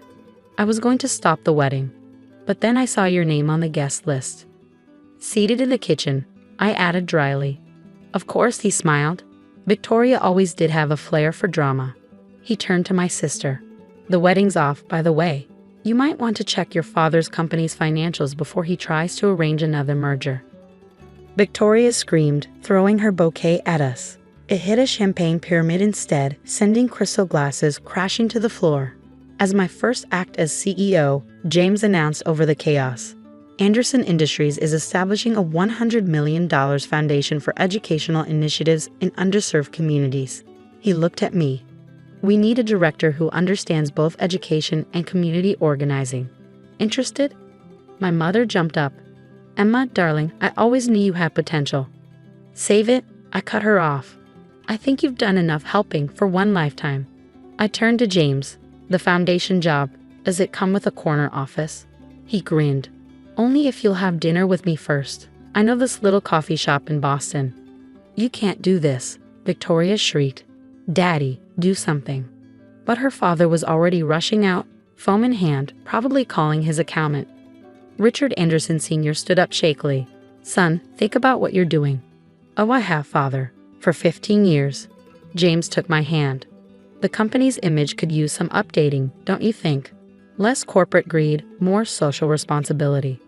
Emma always said the measure of success isn't how much money you make, but how many lives you improve. My sister launched into another screaming fit, but I barely heard her. I was looking at the small silver ring I'd never taken off, remembering a young man in a coffee shop who wanted to change the world. You kept it, James said softly, touching the ring. You came back, I replied. 6 months later, the Anderson Chen Educational Foundation had already funded 50 community programs. Victoria eventually married a minor European prince, who, ironically, believed in socialist policies. My parents suddenly became very interested in charitable giving, though their invitations to family events mysteriously get lost in the mail. Richard Anderson Sr. retired to a villa in Italy, though he did send a surprisingly heartfelt letter of apology. I framed it next to the newspaper article about our foundation's launch. As for me and James, we still go to that coffee shop in Boston. He still orders black coffee, no sugar. But now when we talk about changing the world, we actually do it. The small silver ring finally has a companion, a simple gold band that matches it perfectly. The inscription, to my James, who came back to what really matters. Sometimes the best revenge isn't about getting even. It's about getting it right.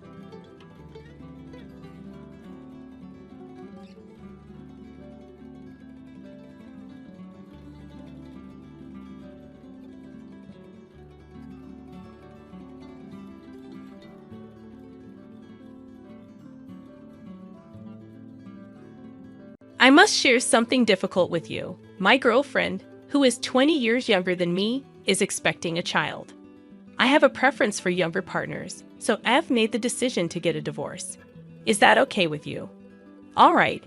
If you want a divorce, go ahead, but please take good care of our son. What?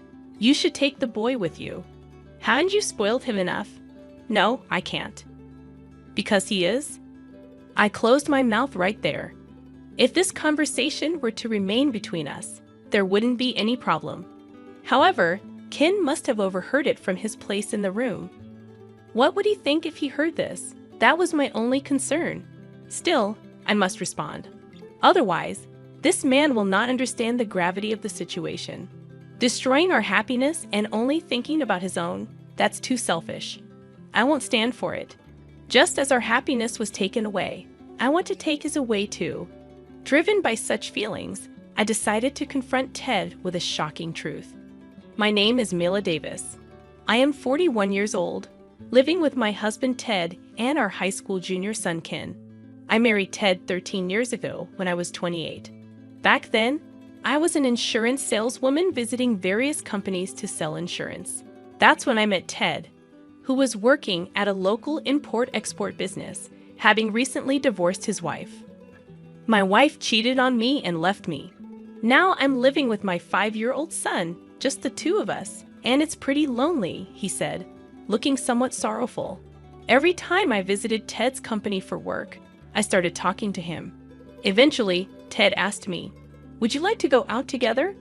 But we never went out, just the two of us, because Ted always brought his son Ken along. He can't stay at home alone, right? I'd really love for you to be my son's new mom. But I guess you wouldn't want to marry a man with a child, he said. Seeing him like that, I thought he truly cherishes his child. If he could care for a child like that, then surely he'd care for his family. So I decided to marry Ted. But that was all a performance to marry me. In fact, as soon as we got married, Ted changed. I quit my job and became a housewife. Housework and childcare became my job, which wasn't a problem. But Ted started neglecting Ken. Before our marriage, he even brought Ken along on our dates. But after our marriage, he didn't even look at Ken, not just on weekdays, but even on weekends. Ted never talked to Ken, never took him out, never played with him, nothing. Even after Ken started elementary school, Ted's attitude didn't change. I went to all the school events alone, and he totally ignored all events that parents should join and enjoy together. You could at least attend some of the school events with Ken, I told him once. Ted made a grimace, signed annoyance, and said, "Sorry, but I'm just tired from work." What? Oh, be quiet. Taking care of our son is your job as his mother, right? Just do it properly, he shouted, ending the conversation. What happened to the man I knew before we got married? I felt a twinge of regret. Then, one day, Ken had just come home from elementary school and was helping me prepare dinner when a message from Ted arrived on my phone. Wait, what? He's bringing his subordinates home from now on. Apparently, he was going to bring several colleagues home.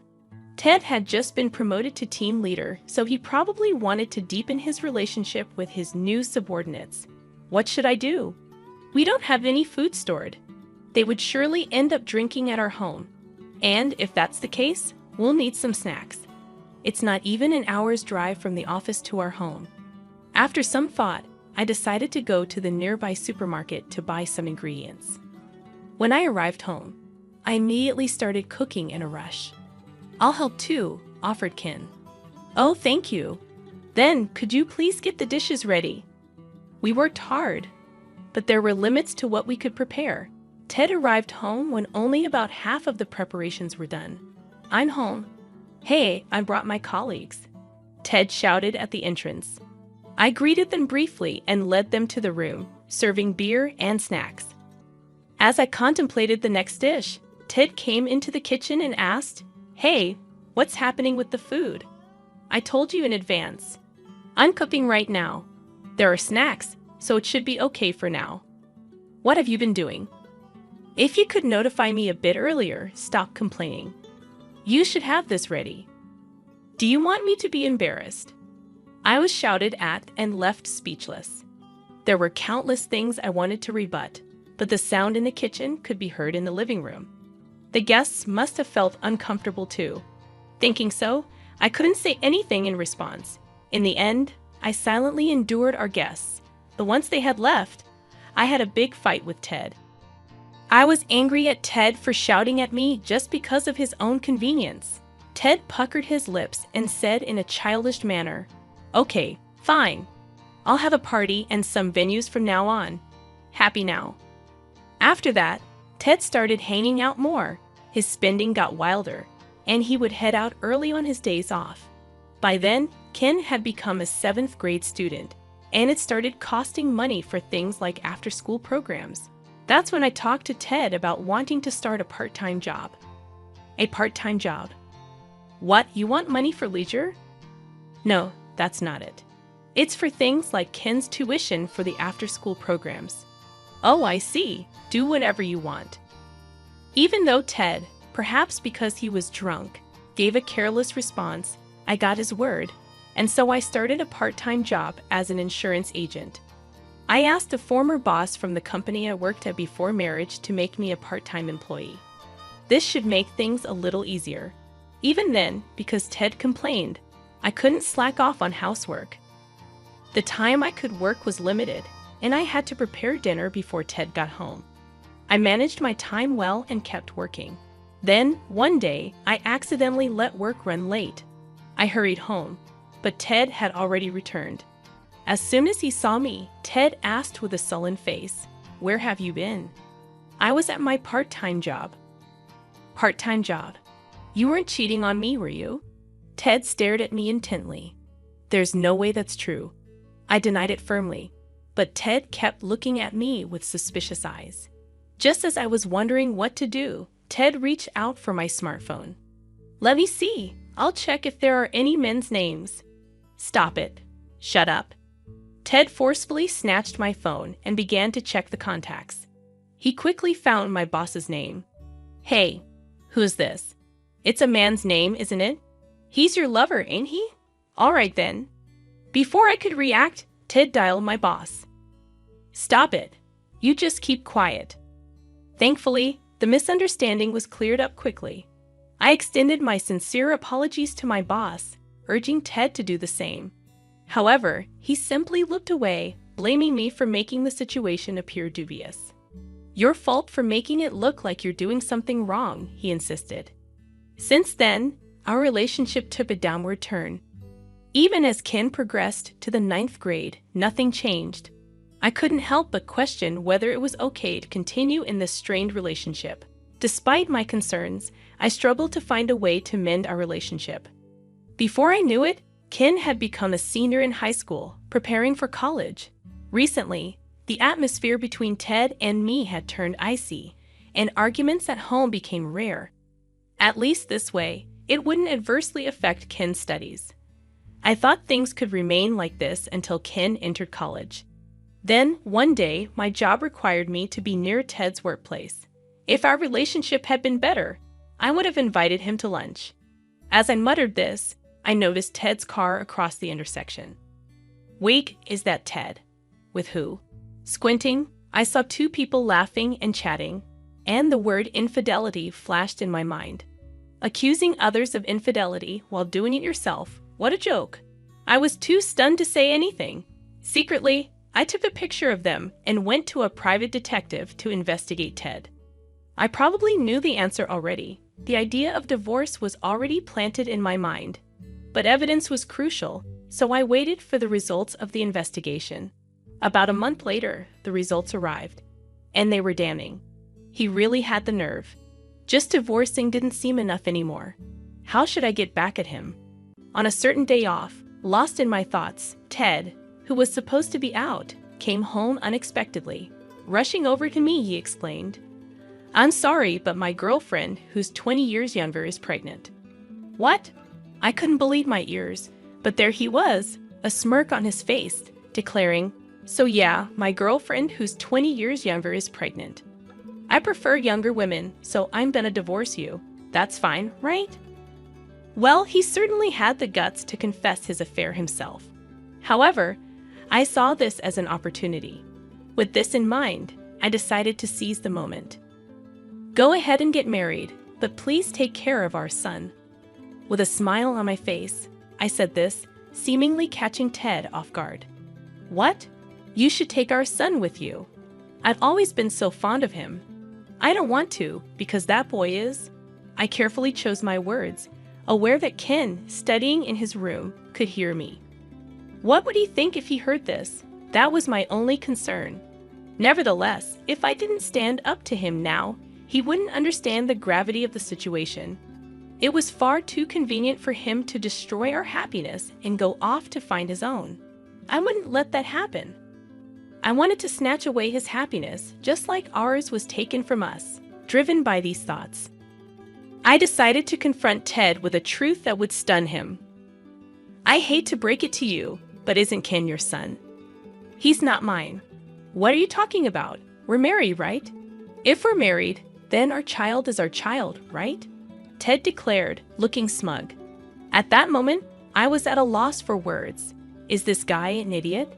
He's 4 years older than me, and he knows nothing. I was too stunned to say anything, surprised at his lack of understanding. I exhaled deeply and hit Ted with the truth. "Ken is your child with your ex-wife, right?" "So what?" "In other words, to me, Ken is your stepchild. To make a stepchild one's own, one must adopt them." "Ha, adoption." Ted furrowed his brow. "Generally speaking, stepchildren remain just that, stepchildren. To act as a real parent, the only way is to adopt them legally. Without doing that, you can't have parental rights, and the child won't be legally recognized as yours. Of course, socially, they may be seen as your children, but there's no legal binding. A step-parent has no legal obligations, and a stepchild has no rights to the parent's inheritance.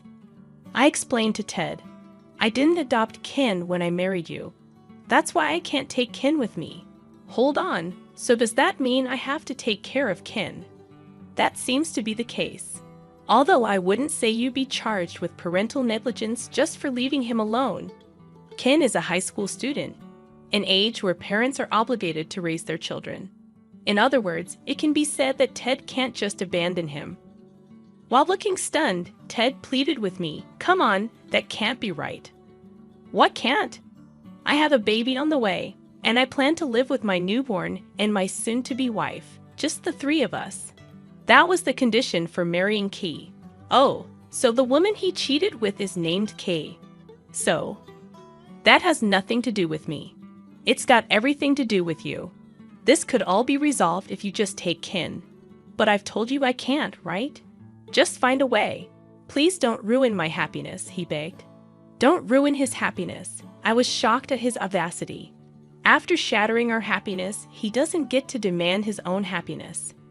With clenched teeth, I told Ted, no matter what you say, what can't be done can't be done. You should ask your girlfriend Kay. You're truly heartless. Fine, you'll regret this. Ted slammed the table and stood up. As he picked up his cell phone, he walked out of the room, making a call in the hallway. Yeah, that's right, so. I could hear his voice. Eventually, Ted came back and said to me, just wait. I'm bringing Kay over. What? You're bringing her here? Of course, because you're refusing to budge. I have no other choice. For some reason, Ted shouted angrily, seeming to believe he wasn't in the wrong. Well, we still have to discuss the division of property. And this might make things easier. With that thought, I quietly watched Ted leave. About an hour had passed since Ted left the house. He returned, bringing a woman with him. As I stole a glance at her, she greeted with a look of discontent. Ah, hi! She didn't even attempt to meet my gaze. I could somewhat understand her feelings. Meeting the spouse of the person you're having an affair with, no matter how you think of it, cannot be a pleasant experience. Regardless, Kay turned out to be the woman who had been in Ted's car that day. I can't deny thinking it's all because of this woman, but thanks to her, I can bring Ted down to his lowest. With that thought, a smile naturally spilled onto my face. How should I start the conversation? While I was considering this, Kay spoke up first. You're Myler, right? Don't you think your child is adorable? You've lived together for about 13 years, haven't you? Are you talking about Ken? If so, I do think he's adorable. I consider him as much my child as if he were my own. Then why are you abandoning him? You should take him with you. I stared at Kay, sweat beginning to bead on her forehead. I knew it.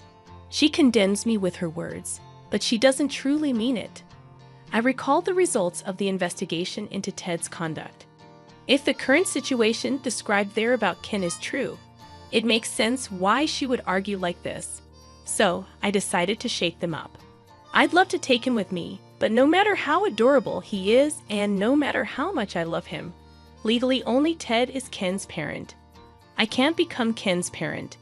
But yes, there's also the option of not getting a divorce, and you need to raise your child by yourself. Upon hearing this, Kay flinched. She then turned to Ted and said, I can't raise a baby on my own. Don't worry, I'll take care of our child. Besides, I'm definitely getting a divorce, and I want to be with you. At that point, I interrupted. What are you talking about? It hasn't been decided whether we're getting a divorce yet. Shut up. I'm definitely getting a divorce, so you're taking Ken with you. We're gonna discuss that later. We're getting nowhere. Okay, what do you think?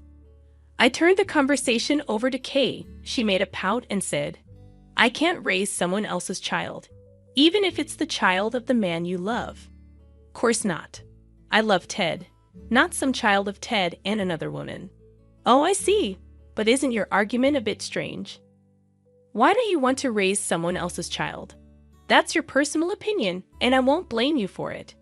But you're okay with making Ted raise another person's child, right? As soon as I said that, Kay's face turned suddenly pale. At the same time, Ted tilted his head, questioning, "What are you talking about?" "I'm talking about the baby, Kay's baby in her belly. This child is mine. I told you that before." While Ted seemed puzzled, I continued, "You did say that, but it's odd. According to what I investigated, the father of Kay's child should be another man." As soon as I broke the news, Ted turned to Kay. With her face pale, Kay looked down, and Ted stared at her. The whole scene was so ridiculous that I nearly burst into laughter. Ted interrogated Kay, asking if what I said was true. Kay banged on the table, arguing back, "Don't be stupid. The father of this child is you, Ted." But I calmly told her, "That's not true. I have proof. Look." Saying this, I laid out a single photo on the table, an image obtained through a private investigation. The picture showed Kay and an unknown man talking in front of an obstetrician's office. With a private investigation, they also checked if she was cheating. According to that, she had a man she was seeing, and the child in her belly was his. Kay started to stutter, unable to speak. Seeing her like this, Ted seemed to have understood everything, collapsing in despair. "That's why you should divorce me and raise the child together," I suggested. "Well, Ted, you'll be raising someone else's child. But okay, you're okay with that, right?" No way. Don't forget about Ken, okay?" Ted pleaded. "Wait, let's get back together, Mela. If I break up with her, you won't divorce, right?" "What? You're saying whatever suits you. Sorry, but I was also planning to divorce, so this comes at the right time. And I'll claim a hefty division of property." Saying so, I slammed the evidence of their cheating on the table, photos of the two of them cheating, including Kay and the unknown man. Ted picked up one of the photos and shouted at Kay, "This lying woman. It's all ruined because of you." "That's my line." "You should have thought I would prefer a younger man," Kay retorted. Suddenly, Ted and Kay started fighting amongst themselves. Fed up, I said, "Take your fight somewhere else," and kicked them out of the house. After that, I went to Ken's room, gently knocking on the door. Ken peeked out. "I'm sorry. You heard the conversation, didn't you?" "Well, yeah, but that was all on my dad. It's not like it's your fault or anything. But I'm totally fine, really.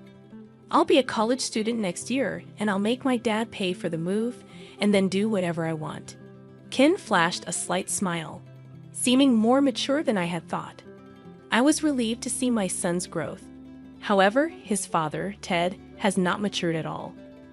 No matter how many times I tried to contact him, he stopped answering my calls. Even after a few days had passed, the situation remained unchanged. The divorce negotiations wouldn't proceed like this, and he doesn't seem to be coming home either. Troubled, I decided to go to Ted's company, but showing up suddenly might just be a nuisance. So I contacted Ted's boss, Mr. Wilson, before heading to his company.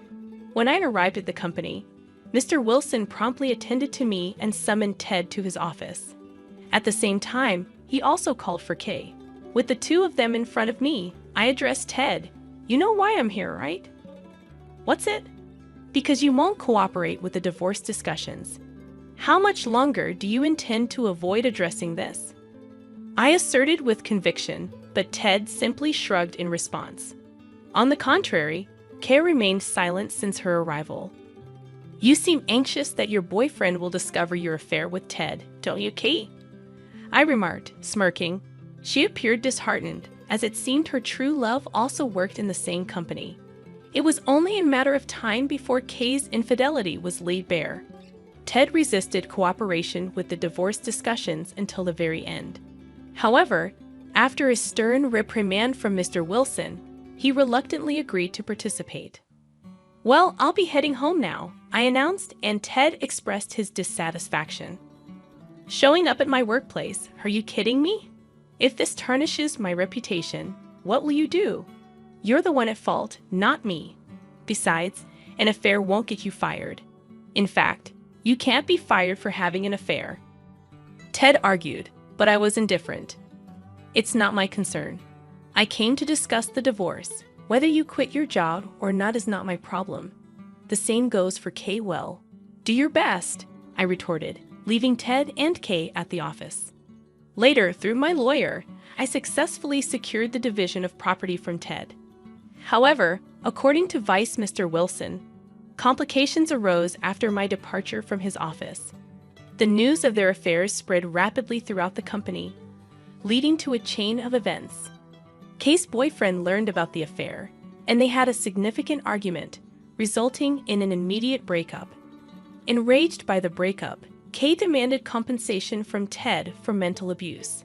Naturally, Ted contested her claims, leading to a messy court battle. With the affair becoming public knowledge and court proceedings underway, both Ted and Kay had to leave the company. Ted struggled to find new employment, partly due to his age, and ended up working part-time at a local shop. Kay, pregnant and seeking refuge, retreated to her parents' house. Their lives became entangled in the complexities of the court case, and their reputations suffered. On the flip side, my life was on an upward trajectory. My boss suggested my return as a full-time employee, and I am now diligently working in that capacity. My relationship with Ken, who is focused on college preparations, is thriving. He even introduced me to his girlfriend, expressing his respect for me as a parent despite Ted being his father. Although I am no longer officially his mother, he appreciates my support during this crucial time.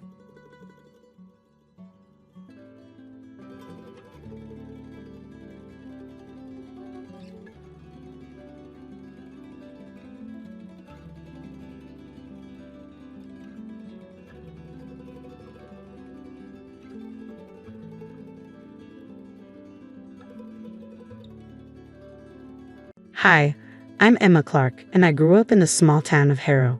It's nothing glamorous, just a place where everyone knows each other and secrets have a way of coming to light. After graduating, I dove straight into the retail world, specifically lingerie. To me, it wasn't just a job, it was my passion. I poured my heart and soul into my work, and eventually, I became the proud owner of a chain of lingerie stores ranging from quaint boutiques to upscale outlets.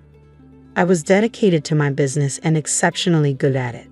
But as I clocked in the hours, days, and months, I started to feel like something was missing. That's when Michael entered my life. It all began with a simple ping on my phone.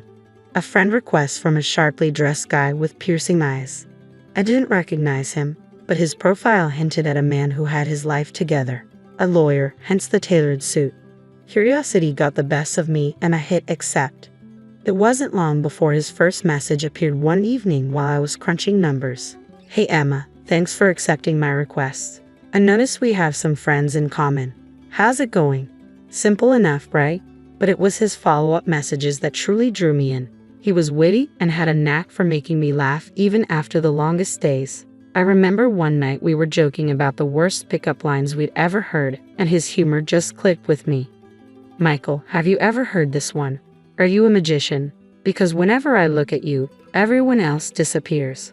I bet you've heard that one in your line of work, Emma. Oh, for sure, top of the cringe chart. But here's mine. Are you a photographer? Because I really want to leave this shoot. He tacked out a laugh.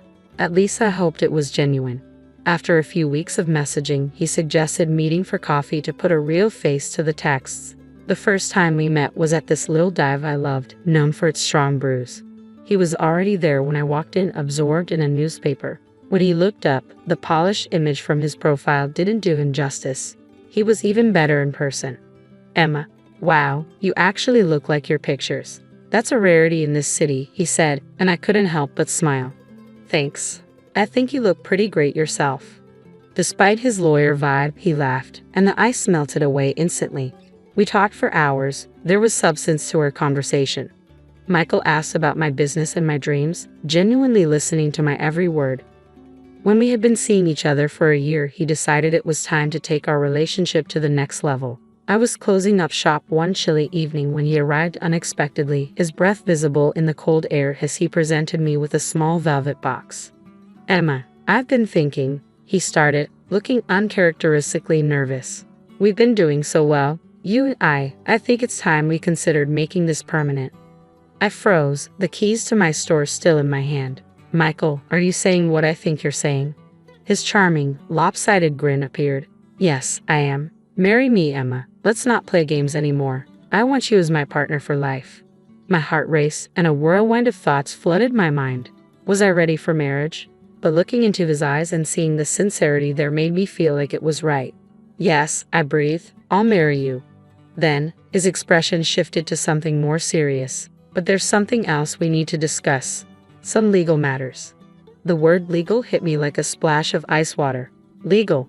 Really, Michael? Is that necessary? He rushed to explain, taking my trembling hands in his. It's not that I don't trust you, Emma. It's just practical. As a lawyer, I've seen too many messy splits not to be cautious. Plus, it'll protect us both. What kind of protection are we talking about? I asked, a mix of curiosity and concern coloring my voice. He pulled out some documents from his briefcase. It's straightforward. If either of us cheats, the cheater loses their assets to the other. It's simple and fair. You know I would never cheat on you, Emma. This is just a safety net. I took a deep breath, trying to wrap my head around it all.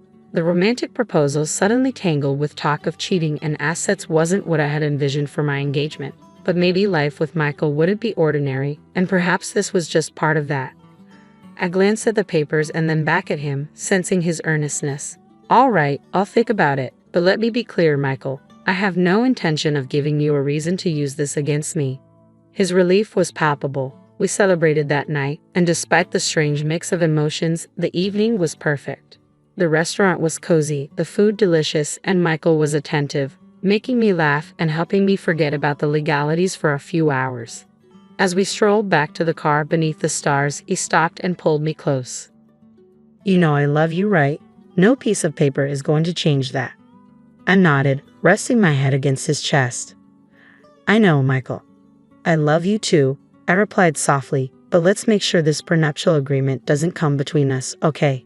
He pressed a gentle kiss to the top of my head. It won't, I promise. A few days later, I signed the prenuptial agreement after reviewing it with my own lawyer, just to be sure. It felt strange to sign a document discussing the potential end of a marriage when ours hadn't even begun. But life is a gamble, and I was all in. I just hoped my bet on Michael would pay off. We were the couple everyone envied, always laughing and whispering to each other at parties. But after a few months, I sensed something shifting. At first, it was subtle, just a chill that settled over us, but soon enough, real trouble emerged.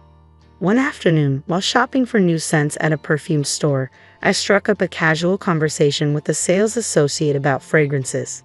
When we left the store, Michael was fuming. Who was that? He barked as soon as we were clear of the crowded mall. I was taken aback. The sales guy. I was just asking about the perfumes. Why did it seem like you were really into him? Michael shot back, his eyes narrowing. I stared at him in disbelief. Michael, I was talking about perfumes. What's gotten into you? He scoffed, shaking his head and turning to walk away. Nothing. Forget it. Let's just go home. But it didn't end there. It only escalated. From that moment on, whenever I spoke to another man, Michael would sulk or make snide remarks. He became distant, retreating behind his laptop or phone and leaving me to eat dinner alone most nights. One evening, I couldn't take it anymore. I found him in his study, staring blankly at a spreadsheet. Michael, we need to talk, I said, standing in the doorway. He didn't look up. It's about us, about how you've been acting lately. I walked over and shut his laptop. You've been distant, and every time I interact with another guy, you act like I've committed some crime. He rubbed his temples and sighed heavily. Emma, you don't understand the pressure I'm under at work. When I see you laughing and chatting with other men, it just gets to me. Sometimes it feels like you don't respect our relationship enough to keep your distance. We stared at each other, the air thick with unspoken words and the remnants of our raised voices. Then the rumors started creeping in. Friends began whispering that Michael had been telling people I was a flirt, chatting up other men whenever he turned his back. I couldn't believe it. You've been talking about me behind my back? I demanded, telling people I flirt with other guys. Look, Emma, it's not like that. I might have said a few things, but it's only because I see how they look at you, he replied, defensive. I cut him off, my anger boiling over. I don't believe this. You have no right to spread lies about me. You're supposed to be my partner, not my biggest critic. After that blow-up, things between us cooled down. One morning, I found a note from Michael on the kitchen counter. His handwriting, usually neat and precise, looked rushed this time. I picked up the note, my heart racing a bit faster than usual. Emma, let's try to start over. Meet me at the Grand View Hotel, room 204, at 8 p.m. tonight. Let's put the past behind us and move forward. I stared at the note for a full minute, taken aback. This was unexpected. Maybe it was his way of reaching out, trying to mend what had been broken. Hope fluttered in my chest like a fragile bird, and I decided to go. The day dragged on, and work felt like a blur. I couldn't focus on customer orders or inventory. My mind kept drifting back to the note and what the evening might hold. Could we really start fresh? By the time I closed up the shop and headed to the hotel, I was a bundle of nerves. Arriving at the Grand View, my palms were sweaty. I checked my reflection in the car mirror, fixing my hair and dabbing on a bit of lipstick. Not too much. I didn't want to seem like I was trying too hard. Room 204 was on the second floor. The hallway was quiet, just the soft hum of the air conditioning. I knocked on the door. No answer. I knocked again, then hesitantly turned the doorknob. It was unlocked. The room was dimly lit by a bedside lamp, casting long shadows across the bed. An open bottle of wine sat on the table, 2 glasses beside it, and a small plate of sliced fruit. But there was no sign of Michael. Michael, I called out as I stepped inside, letting the door click shut behind me. Silence enveloped me, broken only by the soft whir of the air conditioner. I considered leaving, but something made me stay. I poured myself a glass of wine, the deep red liquid swirling in the glass. Just one glass, I muttered to myself, hoping to calm my nerves. I took a sip. The wine was rich and slightly too sweet. I sat down on the edge of the bed, my mind racing. The wine began to make my head feel a little fuzzy, or was that just my nerves? I lay back to rest my eyes for a moment, the room spinning gently before everything faded to black. When I finally woke up, it was dark outside. I tried to sit up, but a pounding headache made it difficult, and my thoughts were foggy. My phone lay on the nightstand, and I grabbed it. The light from the screen was blinding in the dim room. I checked the time. It was past midnight. Panic clawed at my chest as I struggled to remember what had happened and how I ended up lying there, but it felt like grasping at smoke. I jolted awake, suddenly aware that I was lying there without any clothes. Panic surged through me as I fumbled to dial Michael's number, my fingers trembling. When he picked up, his voice was cold and distant. "Emma, what's up?" "Michael, where are you? Why didn't you come to the hotel?" My voice shook with a mix of anxiety and frustration. "Hotel?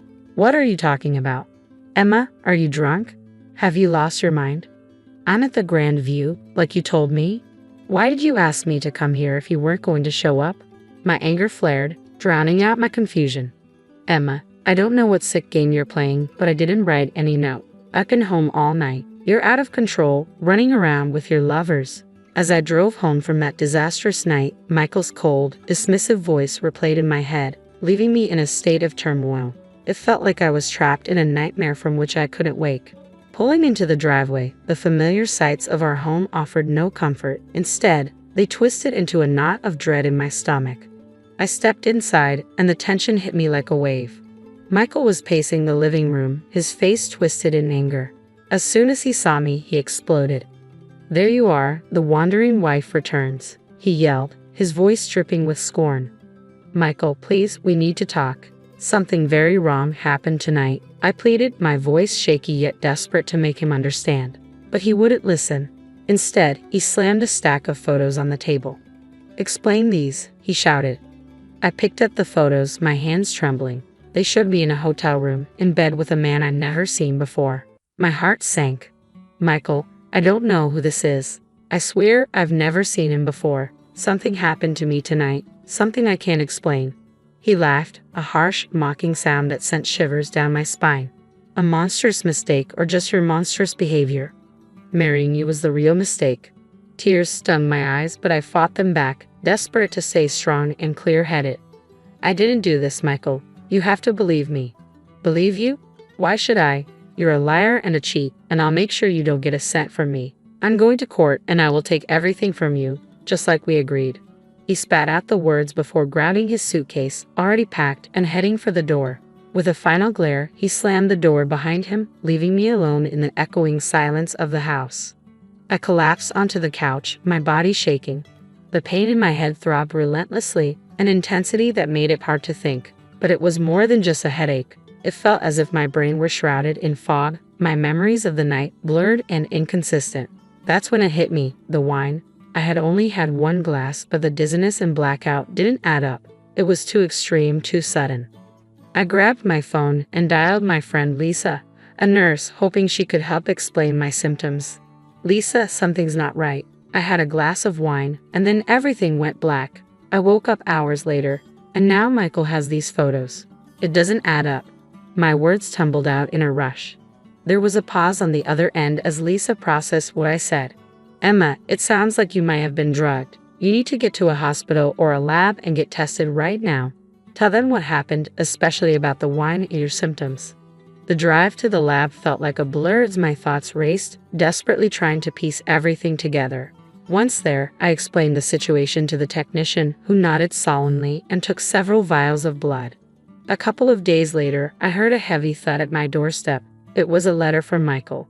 My hands shook as I tore it open, confirming my worst fears in the cold, formal language of a legal notice. Michael was suing me for infidelity, aiming to strip me of everything I owned based on our prenuptial agreement. The trial was set for a month from now. I called my lawyer, Paul, immediately. His voice offered a small comfort amid the chaos. Emma, come to my office. We need to strategize. As I drove to his office, my mind raced through every possible scenario, except the one where I emerged unscathed. Upon arriving, I noticed a familiar figure, Michael, walking alongside a young man, the same one from the photos. Without thinking, I grabbed my phone and started recording. I caught them exchanging an envelope, which the young man quickly tucked into his jacket. My heart raced as I realized the significance of what I might have just captured. At Paul's office, I showed him the video.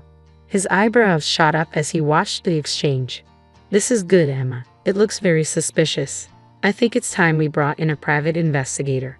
Paul's friend, Jack, a seasoned private investigator, took the case. He moved quickly, tailing the young actor and digging into his background. A few days later, Jack called us into his office with news. I spoke to the kid. He began, his expression serious. He's a bit of an actor, down on his luck. Your husband hired him to play a part, the part of your lover. He also confessed that your husband planned everything, even the drugged wine. As we were talking, my phone pinged with an email. My blood test results had arrived. I opened the attachment, my breath catching as I read the findings. Positive for a potent sedative. Just as Jack had said. I passed my phone to Paul, who read the results and looked up, his eyes hardening with resolve. This is it, Emma. This is what we need. With this evidence, we can not only defend you, but also turn the tables on Michael. Paul advised me to keep everything under wraps until the court date. Let's not tip him off. We'll hit him with this in court and give him the surprise of his life. A week had passed since the hotel debacle, and I was back in the familiar confines of my lingerie store, trying to distract myself from the looming court date. It was an ordinary afternoon until Michael walked in, a woman on his arm. Emma, meet Leela, my bride-to-be, he announced, pride in his voice that didn't quite reach his eyes. Leela looked young, too young perhaps to grasp the type of man she was dealing with. She glanced at me with a mix of curiosity and judgment. Michael wasted no time stirring up trouble. Take a good look around, Emma. Soon enough, all this will be mine. His arm swept dramatically across the expanse of my store, a smirk playing on his lips. Leela's eyes followed his gesture, her expression hardening with newfound conviction. I wanted to reach out and warn her, but I recalled Paul's strict instructions to remain silent until the hearing. All I could manage was a thin smile, responding with as much dignity as I could muster. We'll see what the judge has to say about that, Michael. The day of the court session arrived all too quickly. The courtroom felt austere, the air thick with tension. Michael, ever the lawyer, had chosen to represent himself. He stood before us, adjusting his tie, a clear display of self-assurance, as he prepared to deliver his opening statement.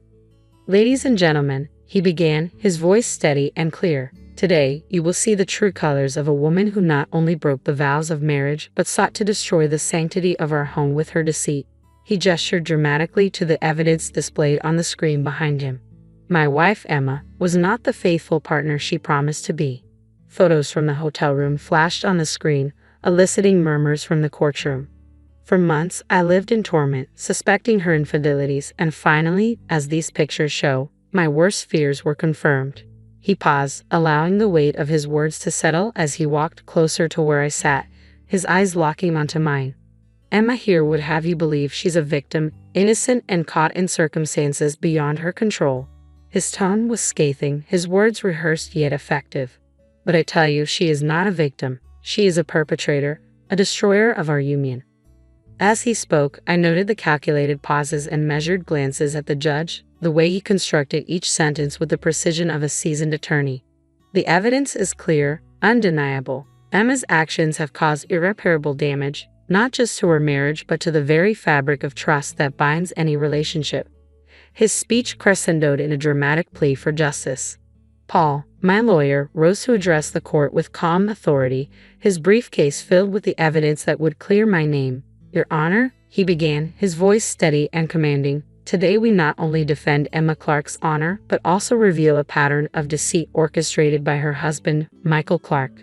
He gestured to the back of the courtroom, and the actor Michael had hired entered, causing a stir among the spectators. Paul asked him to share his involvement, and the young man looked nervously around before speaking. I was hired to act a part. I thought it was just a prank, he admitted, his voice shaky. I didn't realize the seriousness of what was being orchestrated. Paul nodded gravely, then presented the blood test results to the court. These results show that Emma was incapacitated against her will, drugged by substances she had no knowledge of consuming. The courtroom murmured as the implications sank in. Furthermore, Paul continued, his tone hardening, this is not the first time Mr. Clark has employed such tactics. He laid out evidence of Michael's previous marriages, detailing how similar patterns had led to his unjust enrichment at the expense of his former wives. As Paul concluded his arguments, the weight of the evidence was palpable. We asked not only for the dismissal of the fraudulent claims made against Emma, but also for just compensation for the ordeal she has endured. The judge nodded, absorbing everything before delivering her verdict. After careful consideration of the evidence presented, I find in favor of Emma Clark. The prenuptial agreement is hereby annulled. Relief washed over me, and tears pricked my eyes, not just from the victory, but from the vindication. Furthermore, the judge added, the court awards Mrs. Clark damages in the amount of $400,000. Michael's face turned ashen, his future crumbling before him. His fiancé, present in the courtroom, hurried out, only to return briefly to whisper a thank you to me for exposing the truth before leaving him for good.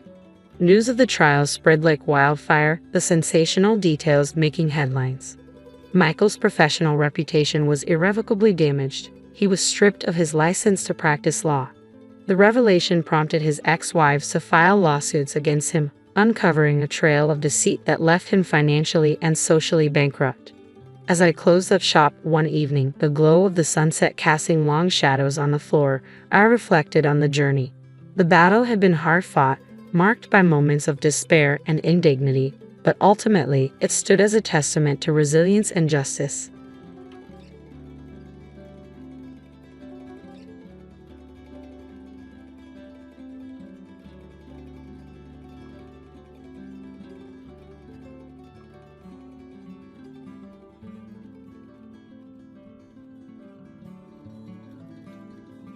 Hi, I'm Emily, and I just turned 29. Years ago, I made the mistake of marrying a man with lots of problems, thinking love would fix everything. I believed I could show him how valuable he was, but I was wrong. Love is strong, but it can't make someone love themselves. I'll call my ex Joseph. He was obsessed with making his parents happy. It wasn't just a normal desire to please them. It was an overwhelming need for their approval that influenced everything he did. Joseph's parents, who I'll call Mr. and Mrs. Ellis, didn't really care about his life, which made him desperate for their attention. It was sad to watch, and I quickly realized I couldn't fill the emotional void left by his parents. To make things worse, Joseph had a terrible habit of spending our savings on things his parents wanted. He bought them extravagant gifts, vacations, and other unnecessary stuff. Our money seemed to flow directly to Mr. and Mrs. Ellis, and their lack of appreciation made it even more frustrating for me. This reckless spending was a constant source of arguments between us. It felt like I was competing with his parents for his attention, which drained our marriage. Despite all the problems and constant arguments, I still cared about Joseph. I hoped he could free himself from his parents' unrealistic expectations and find happiness within himself. But it became clear that my love wasn't enough to help him escape their negative influence.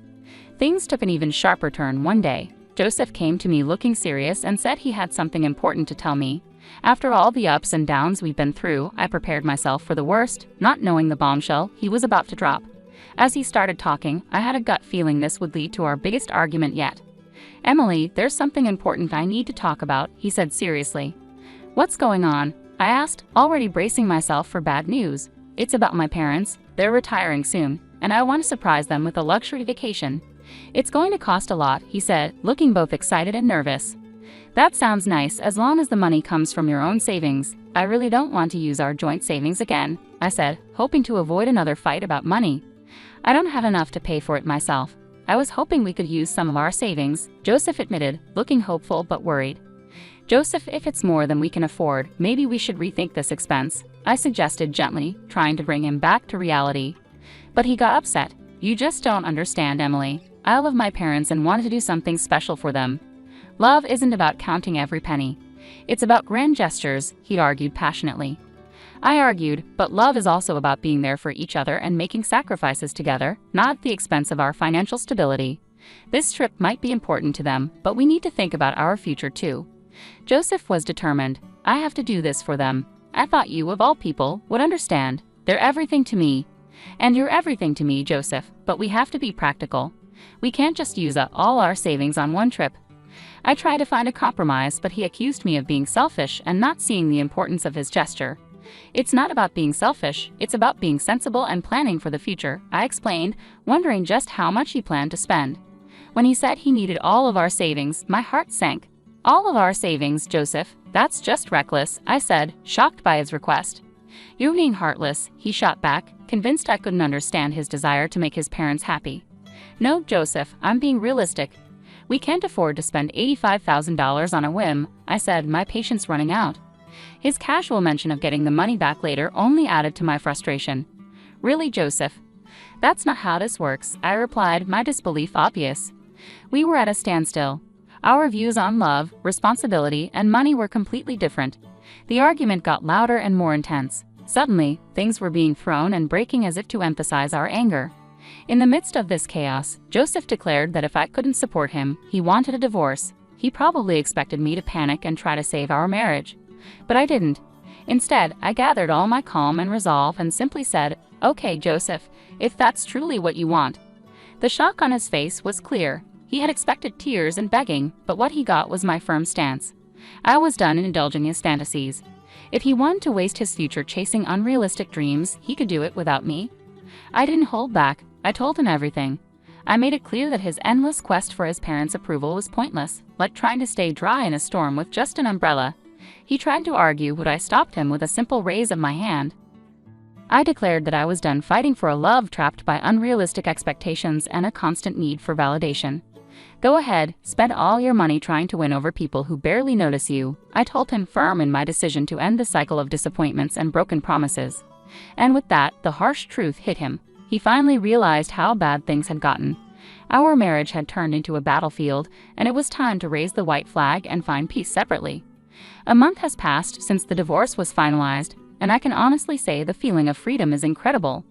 Gone are the days of endless arguments about money or seeking approval that was never ours to gain. Now I'm breathing easier, free from the heavy burden of his doubts that once darkened my days. Each new day seems a little brighter. True, Joseph has tried to sneak back into my life, pretending to be concerned and asking about my well-being, but I saw through his act. I wasn't going to fall for his tricks again. As the saying goes, fool me once, shame on you. Fool me twice, shame on me. I firmly turned away from Joseph's attempts to rekindle anything we once had. I had realized I'd invested too much in trying to fix someone who didn't want to change. It was time to focus on my own growth and happiness. Rebuilding wasn't easy, let me be clear. Dividing our shared assets and adjusting to a new financial reality took patience and resilience. I was used to a certain way of living, but adapting wasn't new to me. I embraced the hard work needed to rebuild my life, discovering a strength and independence I didn't know I had. Reconnecting with old friends, getting back into hobbies I'd neglected, and finding new interests made the world feel big and full of possibilities. I was eager to make the most of this fresh start. Sure, there were moments of self-doubt and loneliness, and adjusting to a new budget was challenging. The wounds from a failed marriage don't heal overnight. but with each passing day, I found comfort in the fact that I was no longer sacrificing my happiness for someone else's insecurities. The ease with which I moved forward might have been a sign that I had been holding on to a lost cause for too long. It amazed me how much I could accomplish once free from that burden. So here I was, a month later, still adjusting but flourishing all the same. Joseph's constant messaging had taken a new turn. He was now claiming to be in danger and insisting on a meeting. Tired of his relentless attempts to contact me, I decided it was time to confront the situation. In the middle of his ongoing messages, I called him. "Joseph, we've been through this. We're divorced. It's time for us to move on," I said firmly. "Emily, please. I just need a moment to explain. I'm in serious trouble, and you're the only one I can turn to for help," he begged. Maybe it was the long absence of his voice, or perhaps he truly sounded scared, but against my better judgment, I agreed to meet. "Fine, but we're not meeting at my place. Let's go to that cafe we used to go to. No tricks, understood," I said. "Thank you, Emily. I promise I just need someone to listen." "You're the only one who understands me," he replied, sounding relieved. "I know what you're thinking. Emily, why would you agree to meet Joseph after everything?" Believe me, I questioned my own decision. Yet sometimes there's a part of us that gives in to a mix of curiosity and a lingering shred of concern, no matter how strong we are. I couldn't ignore his plea. Divorced or not, part of me still cared. So there we sat, opposite each other in the cozy cafe, surrounded by the comforting aroma of coffee. But not even the pleasant smell could ease the tension between us. Watching Joseph, with anxiety on his face and his attempts to tug at my heartstrings with those sad eyes, was almost amusing. This time, however, I wasn't swayed. Leaning back, I stayed calm and composed, ready to listen but firmly in control. I intended to steer this conversation on my terms. "Okay, Joseph, you got my attention for now. What's this danger you're supposedly in? And just so you know, I'm not here to save you. I'm done cleaning up your messes," I said, keeping my tone firm yet open. Joseph sighed, deeply, his face a mix of regret and desperation that was almost pitiful to see. But I steeled myself against any emotional manipulation. "I know I've made mistakes before, Emily, but this situation is different. I've gotten involved with some seriously bad people. I owe them a lot of money and they're not known for their patience," he confessed. I raised an eyebrow, skeptical of his dramatic story. "Really, Joseph? Dangerous people? Are we revisiting the tale of your imaginary friends who seem to attract trouble?" I couldn't hide my disbelief. Joseph's expression shifted to one of hurt and frustration, evidently hoping for a more sympathetic ear. "No, Emily, this isn't made up. I'm in deep trouble, and coming to you was my last resort," he insisted, his voice laced with desperation. "So let me guess, you spiraled after our divorce and now you're in debt? Was it that trip you mentioned?" I couldn't keep my voice down, drawing curious glances from other cafe patrons. I shot them an apologetic look, trying to regain my composure. "Look, I got caught up in something foolish, I admit, but now I'm in a mess that's bigger than I can handle alone," Joseph admitted, his gaze pleading. My frustration was close to boiling over. How could he waltz back into my life with yet another crisis? Yet, underneath the anger, I couldn't completely ignore the remaining shred of empathy for him. "How much are you in for?" I asked, bracing myself. $145,000, Joseph responded sheepishly. $145,000? Joseph, are you out of your mind? The cafe's patrons turned their heads, their stares sharp as knives. This time, I didn't bother to offer an apology for my outburst. If they were in my shoes, hearing what I was hearing, they'd likely react the same way. "Emily, please, I'm begging you. I've got nowhere else to turn. I know I've made a mess of things, but you're the one person who really believed in me," Joseph pleaded, his eyes shining with a sincerity that reminded me of the man I once loved. But those days were long gone, and my priority now was self-preservation, even if it meant walking away from him. "Don't pull at my heartstrings, Joseph. It's way too late for that. When you said you needed help, I thought you meant $12,000, not $145,000. You've completely lost it," I responded, my voice a mix of disbelief and indignation. Overwhelmed, Joseph began to cry, oblivious to the uncomfortable glances from others. "Joseph, calm down. This isn't the place for a scene. What's going to happen if you don't pay this back?" I asked, trying to grasp the full extent of his predicament. "They're threatening to harm me, Emily. I'm not joking. This is really bad," he managed between sobs. His words hung heavy in the air, leaving me torn between my lingering concern for his well-being and the need to protect myself from getting dragged back into his chaos. Seeing how serious things were for him, I softened my approach. "All right, Joseph, start from the beginning and tell me everything," I said gently. He explained how he had tried to pay for an expensive trip for his parents. He borrowed money from a friend who let him down, leaving him with a lot of debt. As he told his story, I felt a mix of frustration at his poor choices and some reluctant amusement at how things turned out. So you borrowed money from risky people to impress your parents who hadn't even noticed your efforts. Is that what happened? I asked, trying to understand. Joseph's face dropped and tears rolled down his cheeks as he admitted the harsh truth. Yes, ever since they went on that trip, it's like I don't matter to them, he said, sounding very sorry. Even though I was frustrated, I felt a bit of sympathy for him. It was a tough lesson for Joseph, and seeing him so regretful made me feel a bit compassionate. You've really gotten yourself into a tough spot, I said. Joseph, I know you don't want to hear I told you so, but you did create this mess yourself. I warned you it wasn't a good idea, and now you chose to leave me over it, and here you are, struggling. You put everything into trying to make your parents happy, but all you got in return was silence. It's a hard lesson, but it's one you needed to learn, I said, feeling a mix of concern and resignation. This was a hard truth for both of us. Joseph had based his self-worth on people who couldn't appreciate his sacrifices, and I had to accept that I couldn't protect him from his own choices anymore. I hoped that facing these tough consequences would show him that I had always been on his side. But his need for parental approval was his downfall. As we sat in silence, the weight of our past, filled with broken promises and dreams, was heavy. I realized it was time to let go completely. No more second chances, no more trying to fix what was beyond repair. Joseph needed to face the results of his actions alone, and I needed to move on and find my own happiness. I hope you find a way out of this, Joseph, I said, my voice firm with finality. You're not going to help? Joseph asked, looking surprised.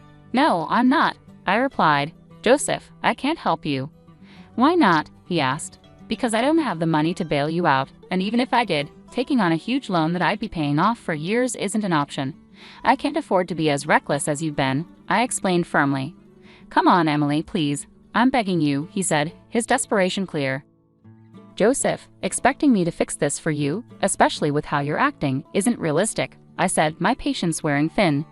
Yeah, I did expect that. You're my ex-wife, not my enemy, he replied, still holding on to hope.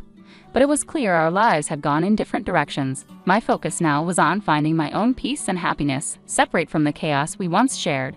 And that's the problem, Joseph. You expect me to always be there to clean up your mess because that's what I used to do. I was your wife, so helping you out of trouble was something I did naturally.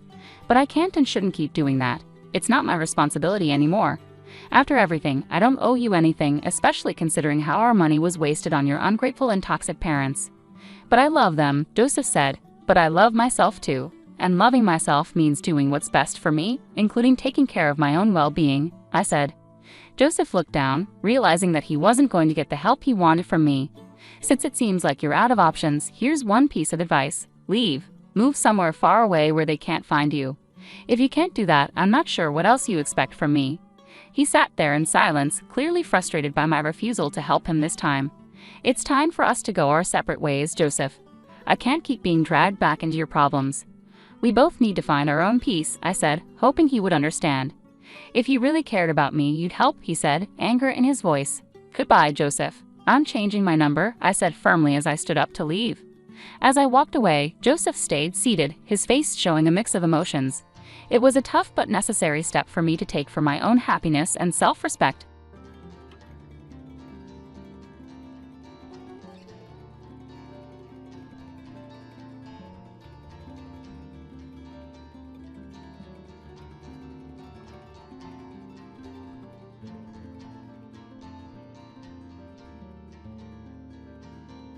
I've officially transferred the ownership of our house to my parents, and we're contemplating divorce. James, with a cold demeanor, pointed at me and callously insisted that I leave the house. He unleashed a stream of insults, supported by his parents' cheerful smiles, who seemed to silently endorse his actions. Nevertheless, I remained unfazed by their words, calmly accepting the decision to leave. Inside me, a well-thought-out plan accompanied the luggage I had prepared in advance. Hand in hand, I departed from the house without hesitation. They were oblivious to the gravity of the situation awaiting them. My name is Sally, just turned 50. Many years have passed since our marriage. Our children are now independent, leading lives away from us. I used to live the life of an ordinary salaried worker, but now, thanks to a friend's introduction, I spend my days as a teacher of handmade accessories, a hobby turned profession. This new job has become a turning point in my life, bringing fulfillment through interactions with my students and the joy of crafting every day. Some might have negative opinions about turning a hobby into a livelihood, but I am content. James and I met by chance at the company where I used to work. He was employed at a client company at the time, and as we started to meet often through work-related social gatherings, our relationship deepened. Eventually, we chose to marry out of love. After 3 years of marriage, our family was blessed with a healthy and energetic boy. He graduated from a well-known university and is now happily married, living a prosperous life. However, despite our son's success, the relationship between James and me became increasingly difficult to find joy in. Over the years, James underwent a transformation, displaying changes in behavior. The once gentle and considerate James became demanding, treating me like nothing more than a housemaid. His daily changing demands and preferences became a source of trouble for me. Lately, James has been easily angered, blaming me for trivial things, and instances of verbal abuse have been on the rise. I've been wanting to escape this life and start anew, but I'm tied down by an unpaid mortgage. Despite this, James quit his job without a clear reason and now spends his days lazing around the house. He hardly lifts a finger to help with daily chores, leaving me to manage everything on my own. The house we live in was recently rebuilt, and I funded it all. Managing the finances, I saved bit by bit for its reconstruction. It embodies my wishes and aspirations, a house I worked hard to build. I don't want it to fall into James's hands if I leave. Beyond the mortgage issue, this house symbolizes my dreams, with features like the spacious kitchen area reflecting my careful choices. Despite initial input from James on the house's design, I covered all the costs and wanted my wishes to be respected. Despite facing challenges, the house, with all its desired features, eventually became a reality, fulfilling our dream. I experienced a profound sense of joy about the reality of our new home. However, the cost of construction significantly surpassed our initial estimates, compelling us to take on a much larger loan than anticipated. Accepting such a substantial loan in our 50s was unexpected, but the prospect of the happiness our new home promised provided us with the energy to overcome this financial burden. On the flip side, James appeared somewhat sulky, as his opinions and wishes were not well reflected in the house design. He expressed discontent, considering it unnecessary and akin to throwing money down the drain. Ignoring his complaints and grumbles, I pressed on. Gradually, he stopped talking to me and began resorting to childish behaviors, such as scattering trash and leaving things disorganized to provoke irritation. I wondered when this situation, this life, would come to an end, pondering these thoughts every day. A few months had passed since we moved into the new house when suddenly the doorbell rang. We weren't expecting any visitors that day, leaving me curious about who it might be. As I prepared to go to the front door, James, surprisingly, got up and headed there before me, possibly aware of the visitor's identity. After a while, cheerful voices and laughter emanated from the entrance. When the door to the living room slowly opened, revealing the visitors, I saw the faces of my unexpected in-laws, Harold and Alice. Honestly, I always felt pressure in my relationship with them. When we first announced our marriage, they treated me coldly, criticized me for my lower social status, and maintained an awkward attitude even on our wedding day. Their interference continued post-marriage, and each time I interacted with them, I wondered how to handle the situation. Despite thinking there had been some change or settling down due to lack of contact, their sudden visit surprised me.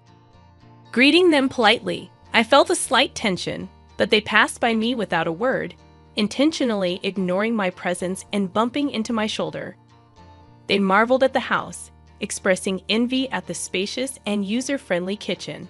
James proudly showcased the house to his in-laws, and upon their return, the expressions on their faces seemed satisfied. However, James' expression turned stern, and he suddenly raised his voice in anger towards me, instructing me to hurry up and prepare tea and snacks. Overwhelmed by his words, I hastily prepared tea and served snacks, but his parents seemed dissatisfied, commenting on the hospitality. Despite my efforts, Harold expressed dissatisfaction, and as they quickly finished the snacks and tea, he commented appreciatively on the house's interior. James, with a broad smile, invited his parents to live together in the house, almost ignoring my presence. They listened to James's words and left, leaving me watching their retreating figures.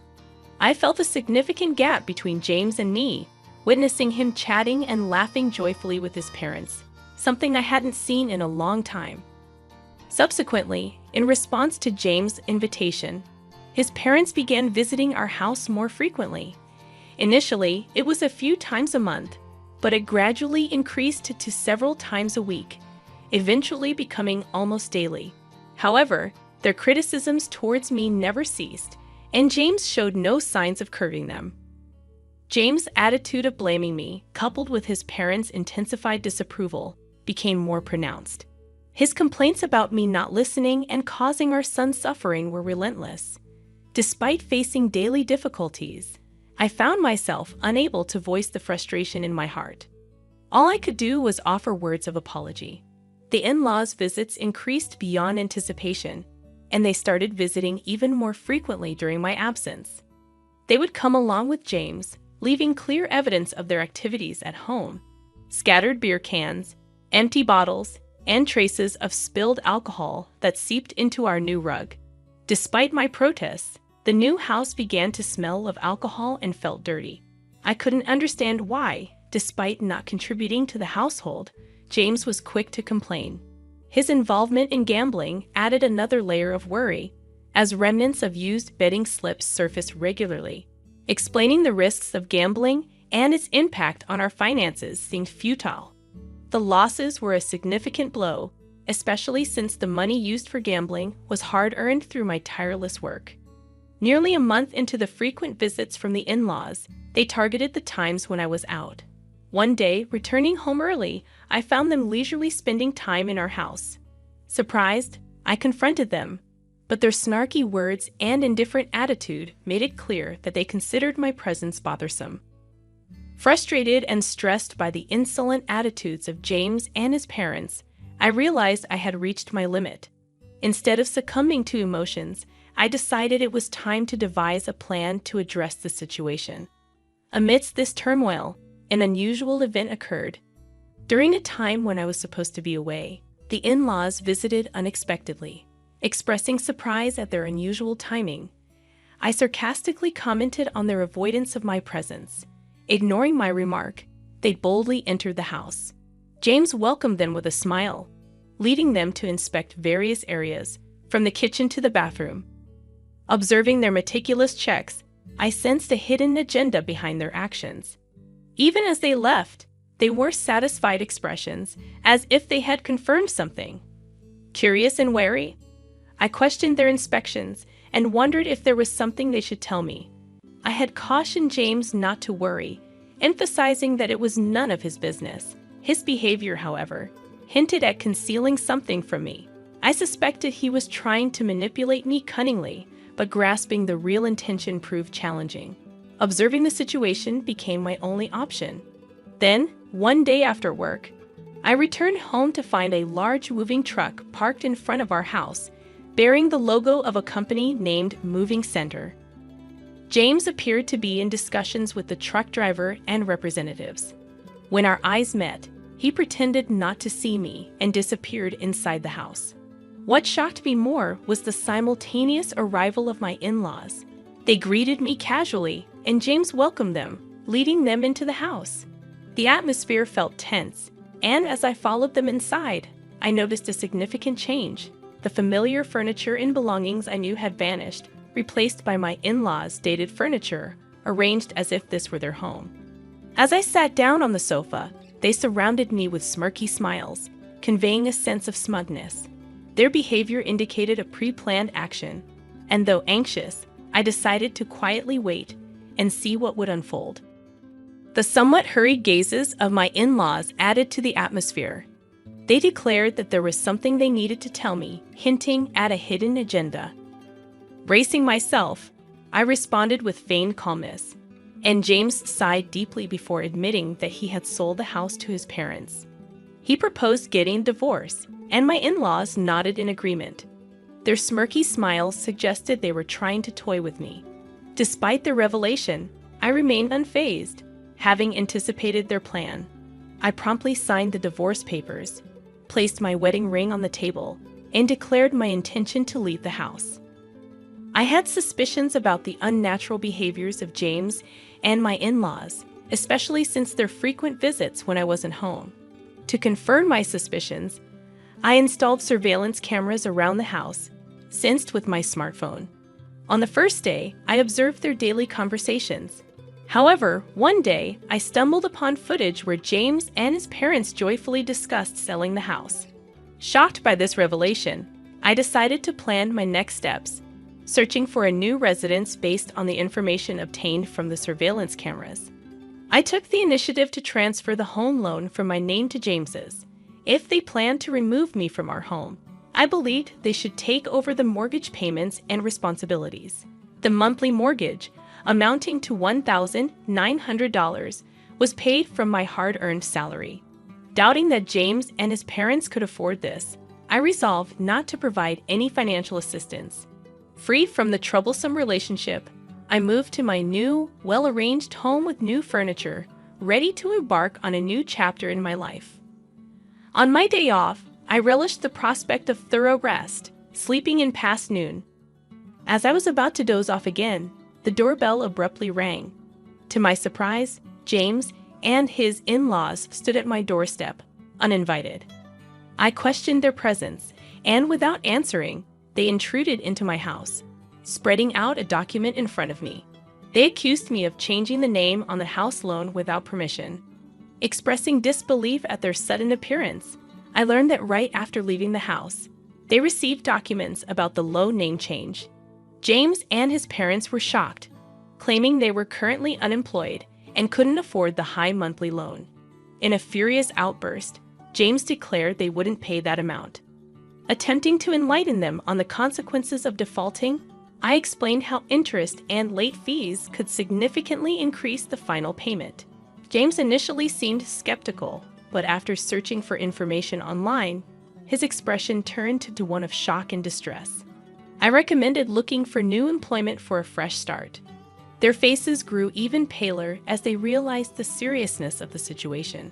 They admitted to having no savings or assets, with James burdened by substantial gambling debts and no stable income. Frustrated, they pleaded for understanding and assistance, emphasizing the years they spent together. Unmoved by their pleas, I shut the door to escape their attempts to mend the relationship. Frustrated, they reported me to the police, leading to their removal from my property. Eventually, due to financial constraints, they relocated to a more affordable apartment on the outskirts of town. James secured a part-time job, supporting his family with that income. Meanwhile, my life remained unchanged, and I focused on my job. In my free time, I started a blog on handmade crafts, gaining attention and doubling my monthly income. Requests for me to serve as an instructor for workshops and courses increased. I had no thoughts of remarrying and planned to navigate life independently.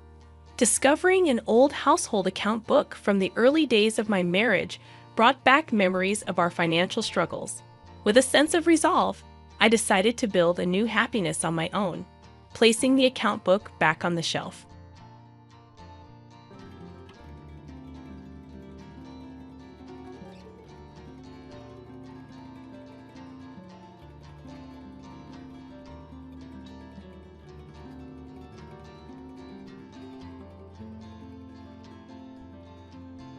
I'm going on a business trip. Don't you dare call me unless it's a real emergency, my husband yelled as he hastily packed for his weekend away. All I had done was mention that I'd only contact him in case of an emergency, but his irritation was palpable. He clicked his tongue in annoyance, his usual sign of disdain. Of course, I knew the truth. This wasn't a business trip at all. He was off on a weekend getaway with his mistress. If you keep bothering me with your nonsense, I'll claim emotional distress and sue you, he added, his threats as absurd as they were cruel. Over time, it had become clear that John had lost all sense of empathy. He ignored our sick daughter, prioritized his own selfish desires, and neglected his family entirely. I didn't dare stand up to him. I was just trying to protect myself and our children. On the day of his so-called business trip, fate intervened. I accidentally learned that John had been in a severe car accident. His earlier command echoed in my mind, "Don't contact me under any circumstances." A part of me felt conflicted, but his indifference had long taught me to prioritize my own peace of mind. Whatever happened to him was no longer my concern. Besides, I was holding on to a secret of my own, something he didn't know and never would. A wry smile crept onto my face as I turned off my phone, shutting out his chaos. My name is Mary. I'm 34 years old, a handmade artist working from home. Creating accessories and crafts has been my passion since childhood. I turned it into a hobby, then a side business after leaving my job to raise our 2 children, Ethan, an 8th grader, and Claire, a 6th grader. Once Claire started school, I had the chance to revive my craft, selling my creations online. John, my husband, is 2 years older than me. We first met in high school and reconnected at a reunion years later. He works in construction management, a field he entered inspired by his father's legacy. His father had spent decades at the same company, continuing even past retirement, and John idolized him for it. Unfortunately, that admiration translated into John putting his career above all else, including his family. John's parents, both in their 70s, were active and frequently dropped by unannounced. While they claimed to visit out of affection, I often found their presence intrusive. From the beginning, my relationship with them had been strained. They made tactless comments about my work, belittling my handmade crafts as not being real work. The worst, however, was their lack of respect for our daughter Claire's severe shellfish allergy. If she ingests even a trace, it could be life-threatening. Yet they dismissed her condition as a picky eating habit and even tried sneaking shellfish into her meals. "It's all in her head," they would say. "If you just expose her to it gradually, she'll outgrow it. Allergies are just overblown nonsense." I had to be constantly vigilant. Whenever they visited, I ensured they were never alone with Claire. But their behavior became so reckless that I begged John to intervene. "Your parents are putting Claire in danger," I pleaded. "Please ask them to stop coming over unannounced. They're just trying to help." He replied dismissively, "They care about Claire. You're overreacting. Mary, stop worrying so much." John always sided with his parents, leaving me to shoulder the household responsibilities alone. He was exhausted from work, and I became his emotional punching bag. The only person who truly understood my plight was Ethan. Though he didn't have allergies himself, he adored Claire and went out of his way to help, checking food labels and standing up to his grandparents. One day, after John left for work, I received a midday call. "Can you clean my parents' house today? Mom's at her exercise class, and they need it done before she gets back. The kids are at school, and you're at home doing nothing, so it's no big deal," he said casually. "I have work too, John," I reminded him. "Don't act high and mighty about your little hobby, just do it." He hung up without waiting for my response, once again dismissing my time and effort as inconsequential. Resigned, I went to his parents' house. As I entered, the phone rang. Assuming it was a sales call, I answered. To my surprise, it was someone from John's company. His father had left critical documents at home, and they needed them urgently. They'd been trying to reach John's mother, but there was no response. I grabbed the documents from the table and decided to deliver them to the office. Why do I always get dragged into these things? I thought, exhausted by the constant demands. Even though it was just a short drive, the weight of it felt overwhelming. When I arrived at the company, I was greeted by one of John's coworkers, the same person who had called earlier. I recognized him from our wedding and the occasional times I had picked John up from work events. "Thank you, Mrs. Brown," he said sincerely. I didn't want to risk offending Mr. Brown's pride by calling him directly, so I tried his parents' house instead. "I'm glad you were there to help." His words seemed genuine, and he asked me to keep the matter a secret from John's father. As I turned to leave, he said something that stopped me in my tracks. "By the way, how's your daughter doing?" John mentioned her allergy. He said he's been taking days off to care for her. I froze. My mind raced as I tried to process what he had just said. John hadn't taken a single day off for Claire. He had gone to work as usual. Thinking it was a misunderstanding, I pressed for details. It turned out John had been telling his coworkers that he was taking time off to care for our daughter. My head spun as I drove home, trying to make sense of it all. When I arrived, the kids were already asleep. Hoping to calm my nerves, I switched on the TV, but I couldn't focus. Late that night, John finally came home, his usual irritated demeanor in full force. "You didn't clean my parents' house today," he snapped. Mom called to complain. I had completely forgotten about returning to his parents' house after visiting his office. "I went to their house, but then I had to take something to your father's office," I explained. John's eyebrow twitched, and he scratched his head, a nervous habit of his. His reaction only made me more suspicious. "Who told you to go to the company?" he asked, his tone unusually sharp.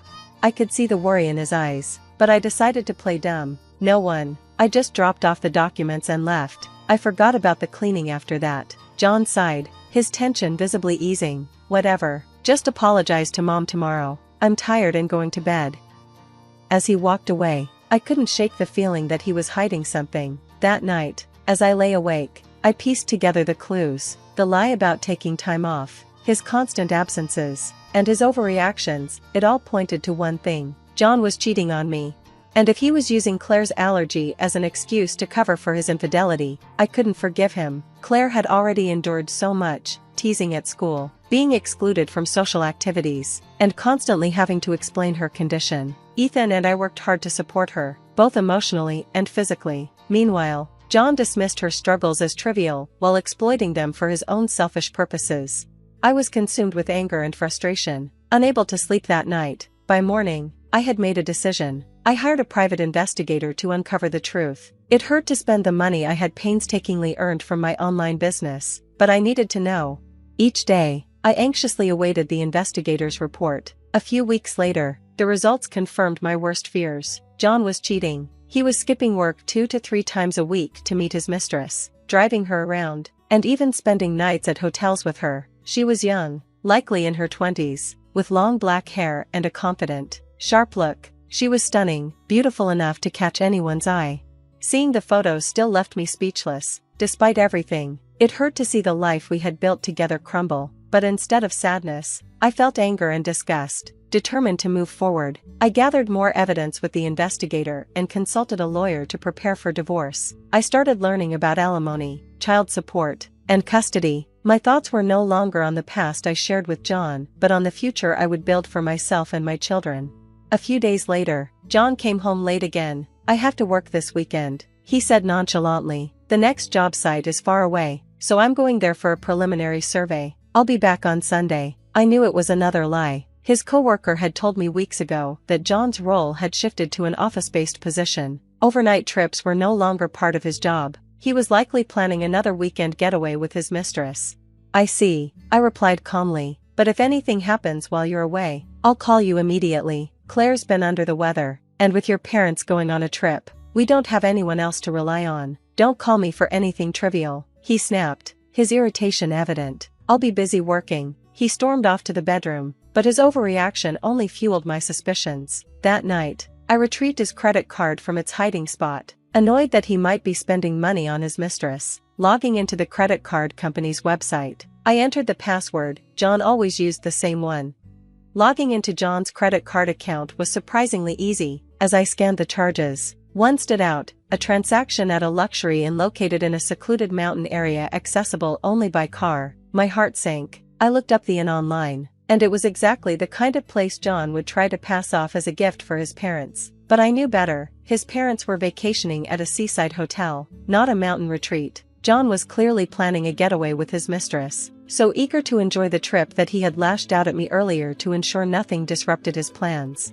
Disgusted by his behavior, I decided to take the next step toward freedom. I opened an apartment rental website and scheduled viewings for the weekend. By the time Saturday morning came, John was gone, leaving with an overnight bag and barely saying a word. Claire watched him leave from the breakfast table, and Ethan, still recovering from a cold, lounged on the couch. After tidying up, I got ready to leave.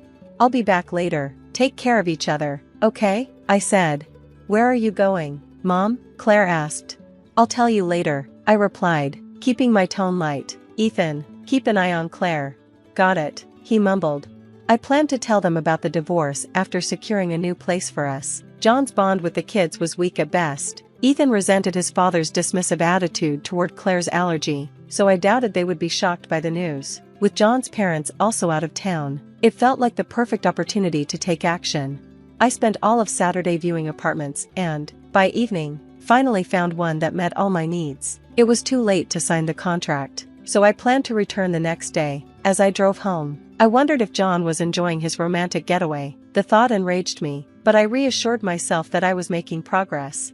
The next morning, I left the kids at home again and went to finalize the apartment lease. The process went smoothly, and I signed the contract, paying the necessary fees. It felt like I'd been hemorrhaging money lately, on the investigator, the lawyer, and now this apartment, but I told myself it was an investment in a better future.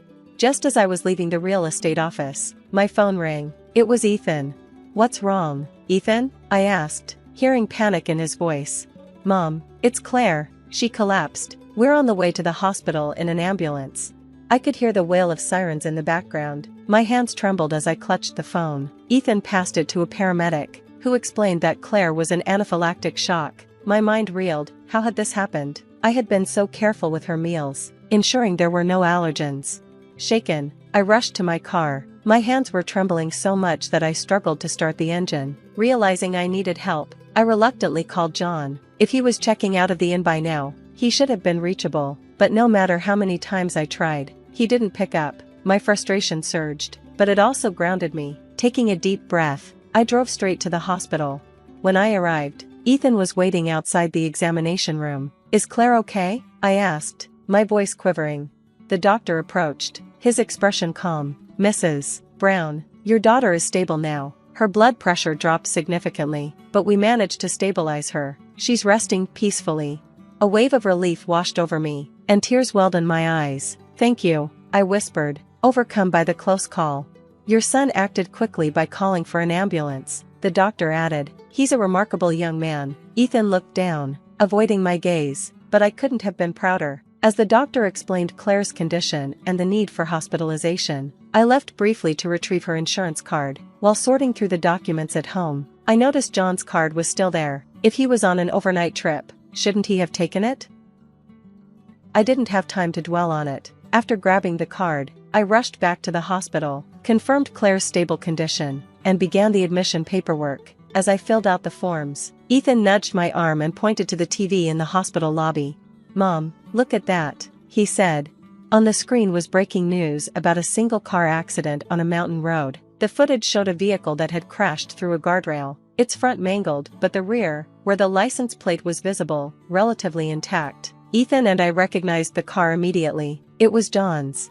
The report mentioned that the two passengers had been taken to the hospital with non-life-threatening injuries. My stomach turned at the confirmation that he had been with another woman. Ethan didn't say anything further, but I wondered if he had already guessed I was planning to divorce his father. The shame of letting things spiral to this point weighed on me. Just then, my phone rang again. It was John. I hesitated, remembering his dismissive words from earlier. "Don't call me for anything trivial." Now, desperate and likely scared, he was the one blowing up my phone. The irony was unbearable. After letting the call ring out, I silenced the phone. This isn't trivial, but it's not my problem anymore, I thought.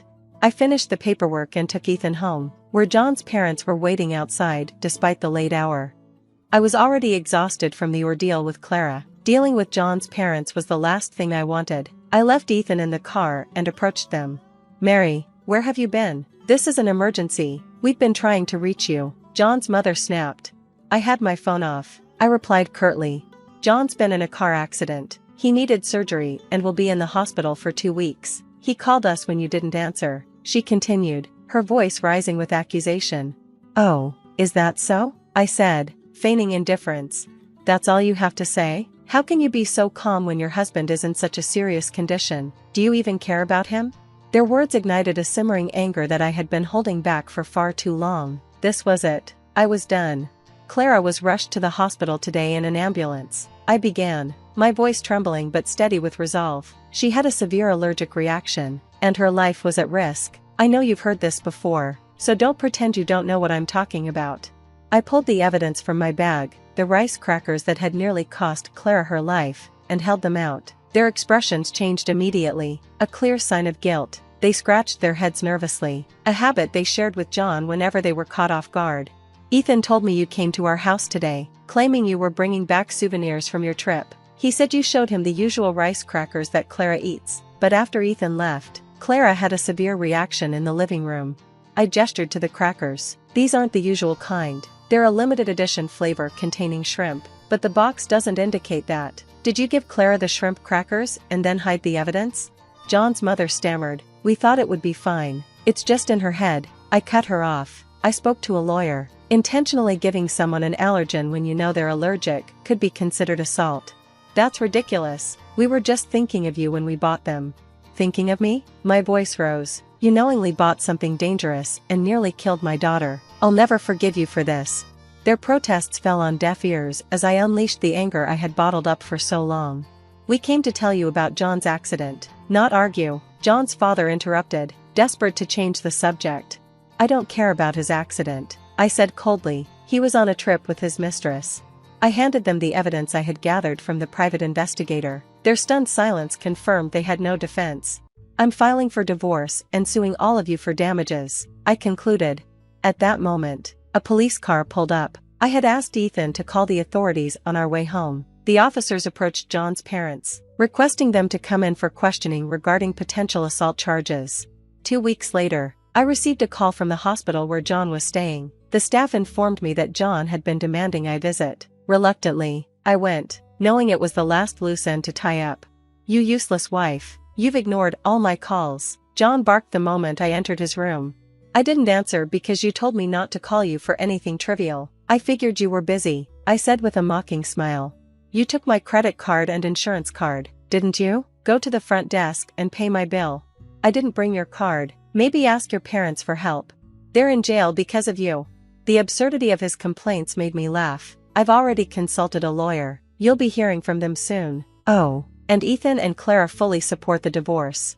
John's protests were cut short by the arrival of his mistress, Jessica, confident and unapologetic. She announced, John, I'll pay everything, alimony, child support, the hospital bills, if you divorce her and marry me. John, greedy and desperate, agreed, but before the ink could dry on their twisted arrangement, Jessica revealed her true identity, the granddaughter of a powerful crime boss. John's face turned ashen as men in black suits entered the room. Jessica smiled sweetly. Welcome to the family business, John. A month later, my divorce was finalized. Jessica paid every penny of John's debts. True to her word, John, now bound to Jessica and her dangerous world, had lost everything. As for me, I found peace with my children. Clara recovered fully, and Ethan grew into a strong, supportive young man. My handmade business flourished, and I promised myself that one day, I'd take my children on a well-deserved vacation to celebrate the new life we had built together.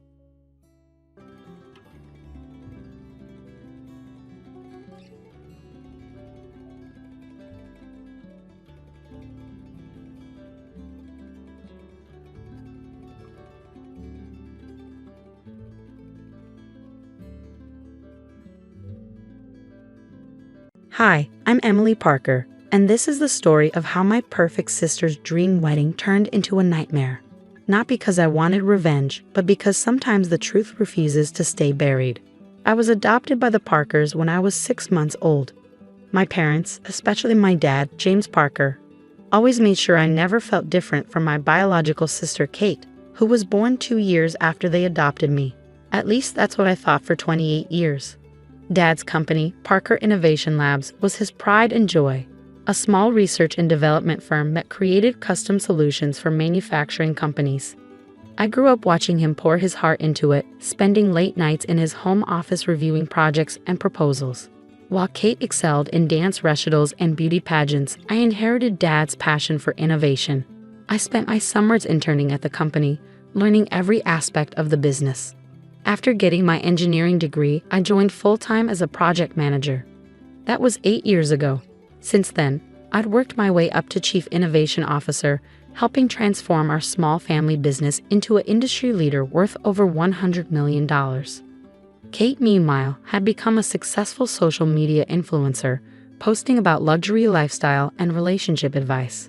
The problem started when Kate got engaged to Thomas Bradford IEI, heir to Bradford Technologies, one of our biggest competitors. This merger of families will be perfect for business, Mom gushed during Kate's engagement party at our family estate. The champagne was flowing, and everyone who was anyone in the tech industry had been invited. I should have seen the signs earlier, the whispered conversations that stopped when I entered rooms. the strange looks from board members, the way Dad had been avoiding one-on-one meetings with me for weeks. Kate clanked her crystal champagne flute, gathering everyone's attention. She stood on the mansion's grand staircase, her designer dress sparkling under the chandelier lights. Thomas stood beside her, looking every bit the proud future CEO he was being groomed to be. "Thank you all for coming to celebrate our engagement," Kate beamed. "But there's something else we need to address tonight." My stomach dropped as her eyes found me in the crowd. "Emily, dear sister," her voice dripped with false concern. "We need to talk about the money." The room fell silent. I clutched my glass tighter. "What money?" "The $2 million that's missing from the company accounts." She paused for dramatic effect. "The money you've been embezzling for the past year." The accusation hit me like a physical blow. Whispers erupted around the room. I looked to Dad for support, but he wouldn't meet my eyes. "What are you talking about?" I managed to say. "I would never." "We have proof," Thomas interrupted, pulling out a folder. Financial records showing systematic theft through a series of cleverly hidden transactions, all traced back to your personal accounts. I felt the room spinning. "Dad, you know I would never steal from the company. Everything I've done has been for." "Save it," Kate snapped. "You're just the adopted one, trying to steal what rightfully belongs to the real Parker family. It's time to pay it all back." The silence that followed her words was deafening. I waited for Dad to defend me, to say something, anything. Instead, he slowly nodded. "The evidence is quite clear, Emily," he said quietly. "I think it would be best if you resigned immediately. We won't press charges if you return the money." In that moment, everything I thought I knew about my family shattered. 28 years of love and belonging crumbled under the weight of one accusation. I set my glass down carefully on a nearby table. "You want me to resign? Fine, I quit. But you should check those financial records more carefully before you make accusations." I walked out of the party with my head held high, ignoring the whispers and stares. As I reached my car, I heard Kate's voice ring out from the doorway. "Don't forget to return your company laptop and phone. We wouldn't want you deleting any evidence." I smiled despite the tears threatening to fall. My sister had always been so focused on appearances that she never bothered to learn how the company actually worked. She had no idea that for the past 3 years, I'd been documenting everything. That night, as I sat in my home office, I began implementing the contingency plan I created but hoped never to use. Years of watching other family businesses implode had taught me to always be prepared for betrayal.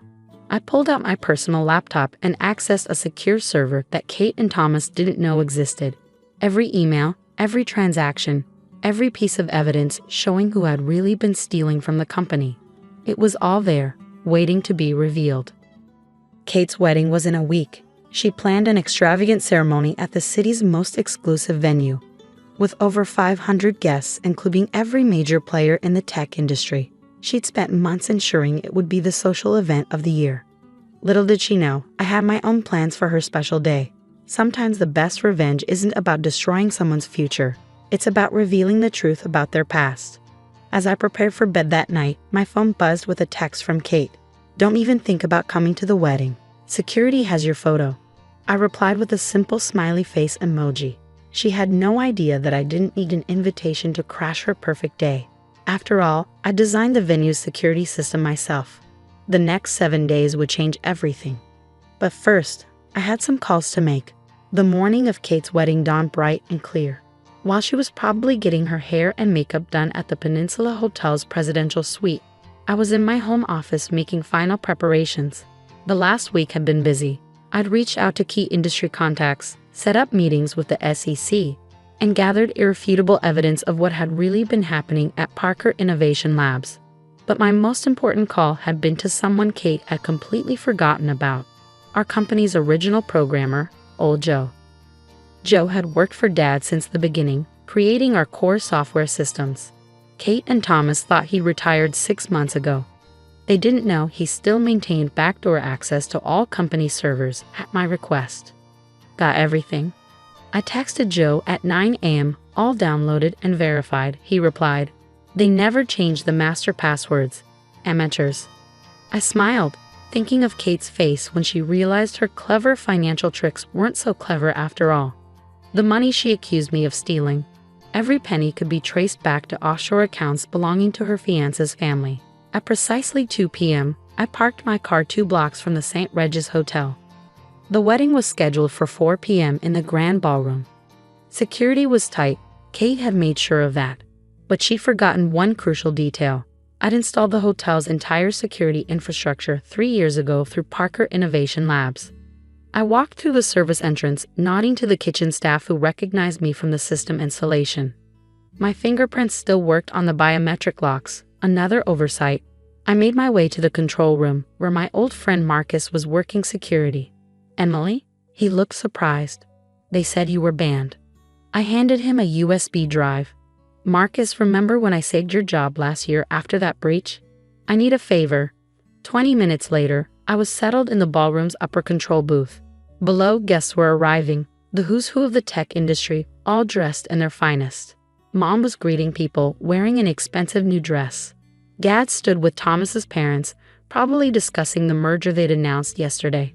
The merger that would save Bradford Technologies from bankruptcy, using Parker Innovation Labs' money. My money. The money Kate accused me of stealing. At 3:55 p.m., Kate made her entrance for photos. She looked stunning in her designer gown, beaming as cameras flashed. Thomas waited at the altar, looking every bit the proud groom. I waited until the ceremony began, until the minister asked if anyone had any objections. That's when I activated Joe's program.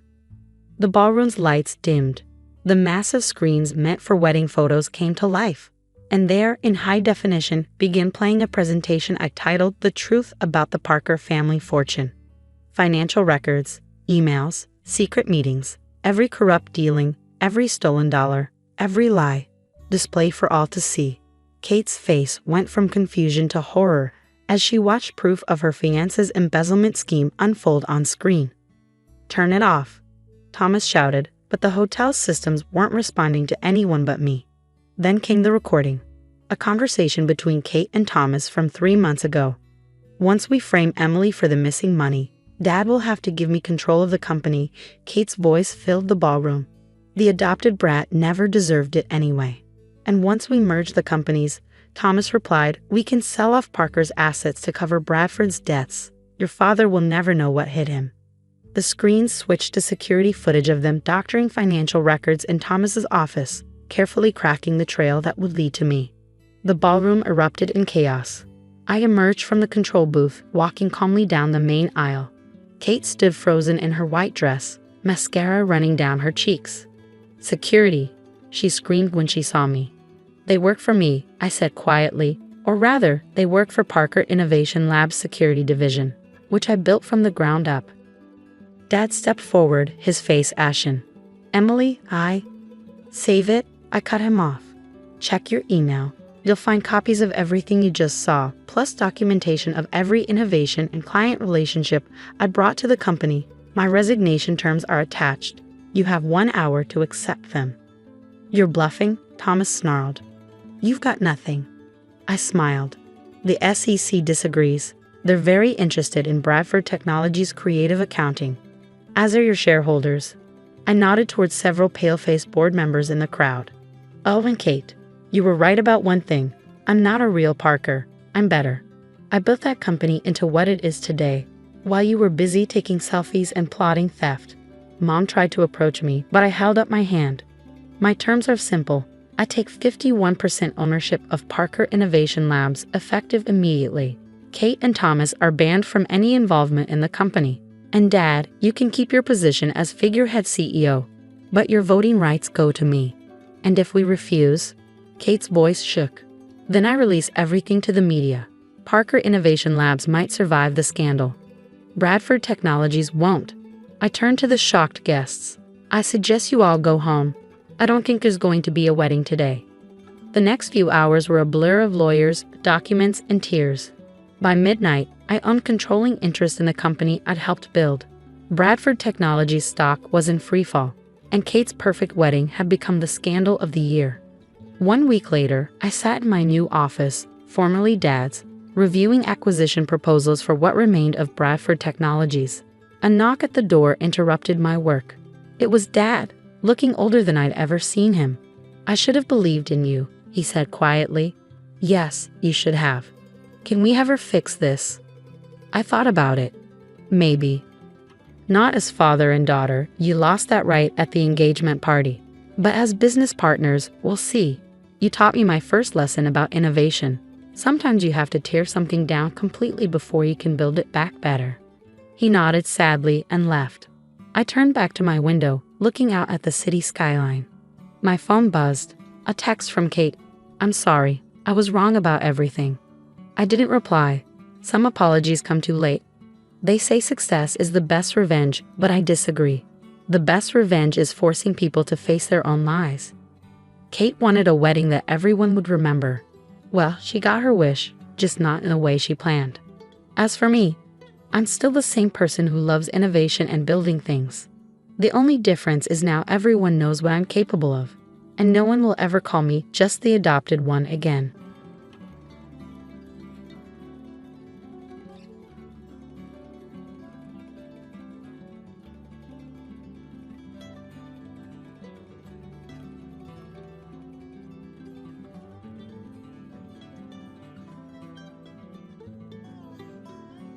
You've inherited over $3 million, right?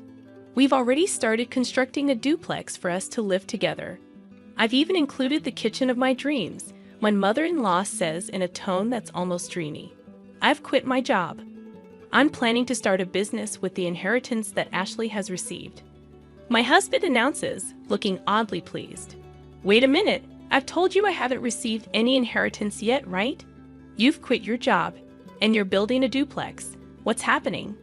Don't lie. It's clear you've inherited. How about we take a trip before the house gets built?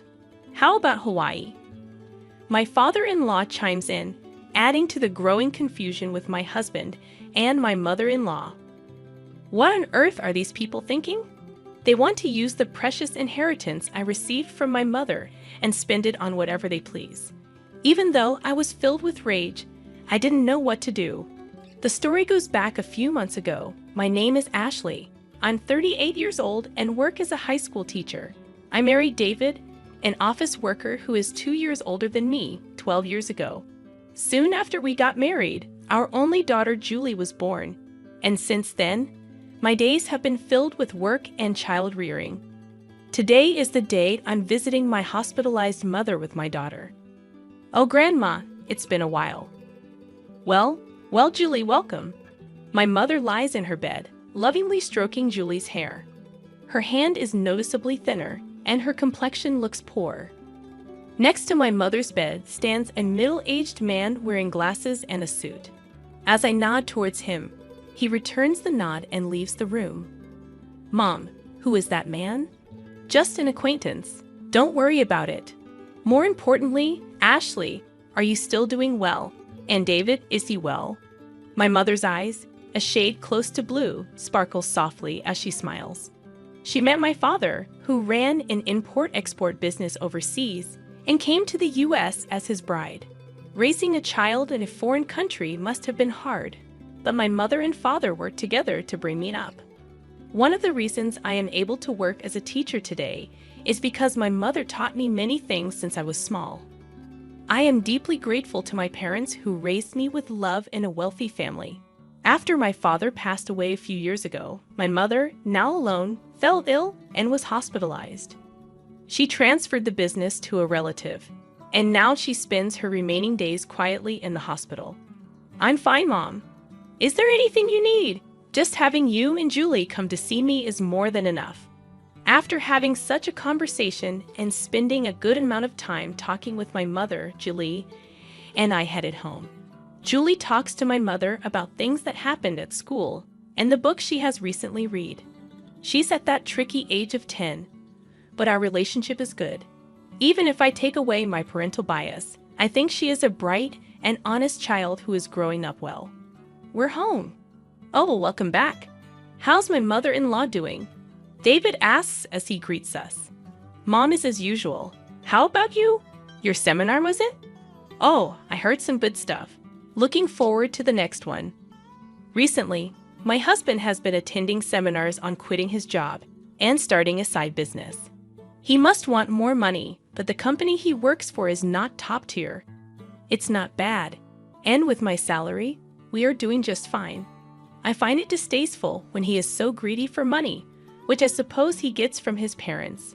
Ever since we got married, I've been put off by his parents' excessive stinginess and their habit of begging for small amounts of money whenever we see them, so I've been keeping my distance. They've never given Julie any Christmas gifts. Fortunately, my in-laws live far away, so we don't have to interact much, and my husband does well with household chores, so I guess it's okay. As long as I have my mother, my husband, Julie, and our modest but ordinary life, I'm content. Then one day, I got a call from the hospital. My mother's condition had suddenly worsened, and she was in critical condition. When my family rushed to the hospital, my mother was barely breathing. Mom? Grandma? No. Ashley, I always wanted you to be happy. Cherish Julie more than anything. I love you. In the end, those were my mother's last words. My mother, who raised me with all her heart alongside my father, adored Julie from the bottom of her heart. My mother's face in the coffin was peaceful, and all I could do was cry. Julie was by my side, crying with me. A little while after my mother passed away, an envelope arrived at our house, a law firm. Ashley was perplexed as she opened the envelope from an unfamiliar sender. Inside was a document stating, "I have been entrusted with your mother's will, which leaves all of her inheritance to you." Ashley and her mother had never discussed the subject of inheritance before, so she was taken aback. However, since the letter had indeed arrived, she decided to visit the law firm on her own. "Hello, I'm the attorney Ed." The man who appeared was the middle-aged gentleman with glasses who had been present when she visited her mother in the hospital. "You were in my mother's hospital room before?" Ashley questioned the man with the familiar face. "Yes, we met in the hospital room. Actually, from that time, I was entrusted by your mother." Hearing his kind voice, Ashley found herself on the verge of tears, and then she was shocked beyond belief. 500 million. Yes, Ashley. When your father passed away, you waived your right to the inheritance so your mother could receive it all. When you add that inheritance to your mother's personal assets, even after deducting taxes, this is the amount your mother has named you as the sole heir. My parents had indeed been wealthy, but I hadn't imagined that they had left such an inheritance. I had never asked my parents for money after getting married and avoided the topic of inheritance as it seemed unlucky. Feeling dizzy, I realized this must be an expression of love from my mother. With that thought, I left the procedures to Ed. "Your mother cared about you more than anything. She instructed me to assist you if necessary. Please feel free to discuss anything with me." "Thank you. I appreciate your help." Ashley bowed her head several times to Ed and left the room. Time passed, and it was around the time of her mother's 49th day memorial service. Her husband, David, began to frequently ask about her mother's inheritance. When they had married, her father was still running his business, so David was vaguely aware that they were wealthy. Each time she asked him to stop talking about it while she was still mourning, he would fall silent, only to subtly bring up the matter of money after some time. The worst were my in-laws. When they came to my mother's memorial service, my father-in-law said, "Ashley, if you are worried about the inheritance, we can help." Huh? Hey, we've had our fair share of disputes over inheritance. When unmarried siblings died, inheritance can be complicated. If you're troubled, feel free to talk about it. That's right. Rely on us too. Yes. Having never shown any inclination to assist them before, she could only give her in-laws a vague response as they put on a knowing facade. And then, about 3 months after her mother's death, David, who had been quiet recently, finally lost his patience. "Hey, have you received your mother's inheritance yet?" A bad feeling swept over her quickly. Ashley lied. The procedures are complicated, so not yet. In reality, she had already completed the procedures and, upon Ed's advice, had deposited the passbook containing the inheritance in a safe deposit box. But it felt right to say that now. "Really? But it's been 3 months since your mother passed away, right? Haven't you done the procedures yet?" Yeah, so what? Well, never mind. I'm going to bed. For some reason, David headed for the bedroom in high spirits.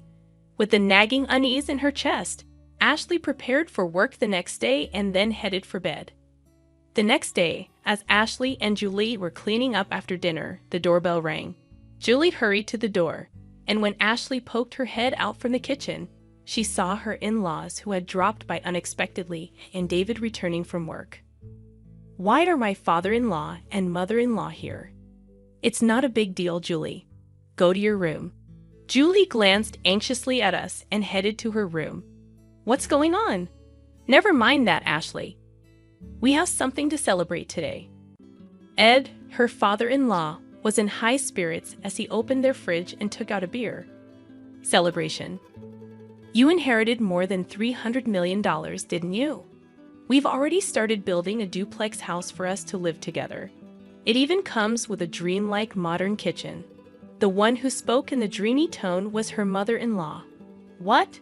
What are you talking about, Ashley? Be happy. We've decided to build a duplex house. We used half of our savings and the money that Mom and Dad have put aside for the down payment. The loan is under my name, but you can pay it all at once with your inheritance, right? Give back to the two of them. I quit my job. I decided to start a business using that inheritance you received. David, her husband, looked somehow satisfied as he said these words. Wait a minute. What are you talking about? I told you I haven't received the inheritance yet, didn't I? And what does quitting your job and a duplex house mean? Don't lie, it's clear you've inherited. How about we go on a trip before the house is built? How about Hawaii? Amidst the escalating chaos, David and her mother-in-law were getting excited, agreeing with what Ed said. Then David said, laughing scornfully, "You're stingy, Ashley. We've looked into it because you kept saying you hadn't received the inheritance. You can't renounce an inheritance if you don't process it within 3 months. Whether you lied or told the truth about not processing, you still have inherited, right? That is, considering the scale of my father-in-law's company, there must be more than 300 million. We'll be able to live comfortably thanks to them. Thank you, mother-in-law. Be sure to prepare the money for the duplex house as soon as possible, and my capital too." Seeing David speak like that made her dizzy. But what on earth are these people who want to use my precious inheritance that I received from my mother as they please and indulge in luxury? Although filled with intense anger and about to yell, she couldn't say a word, worried about Julie, who was in the other room. "I'm going outside for a bit."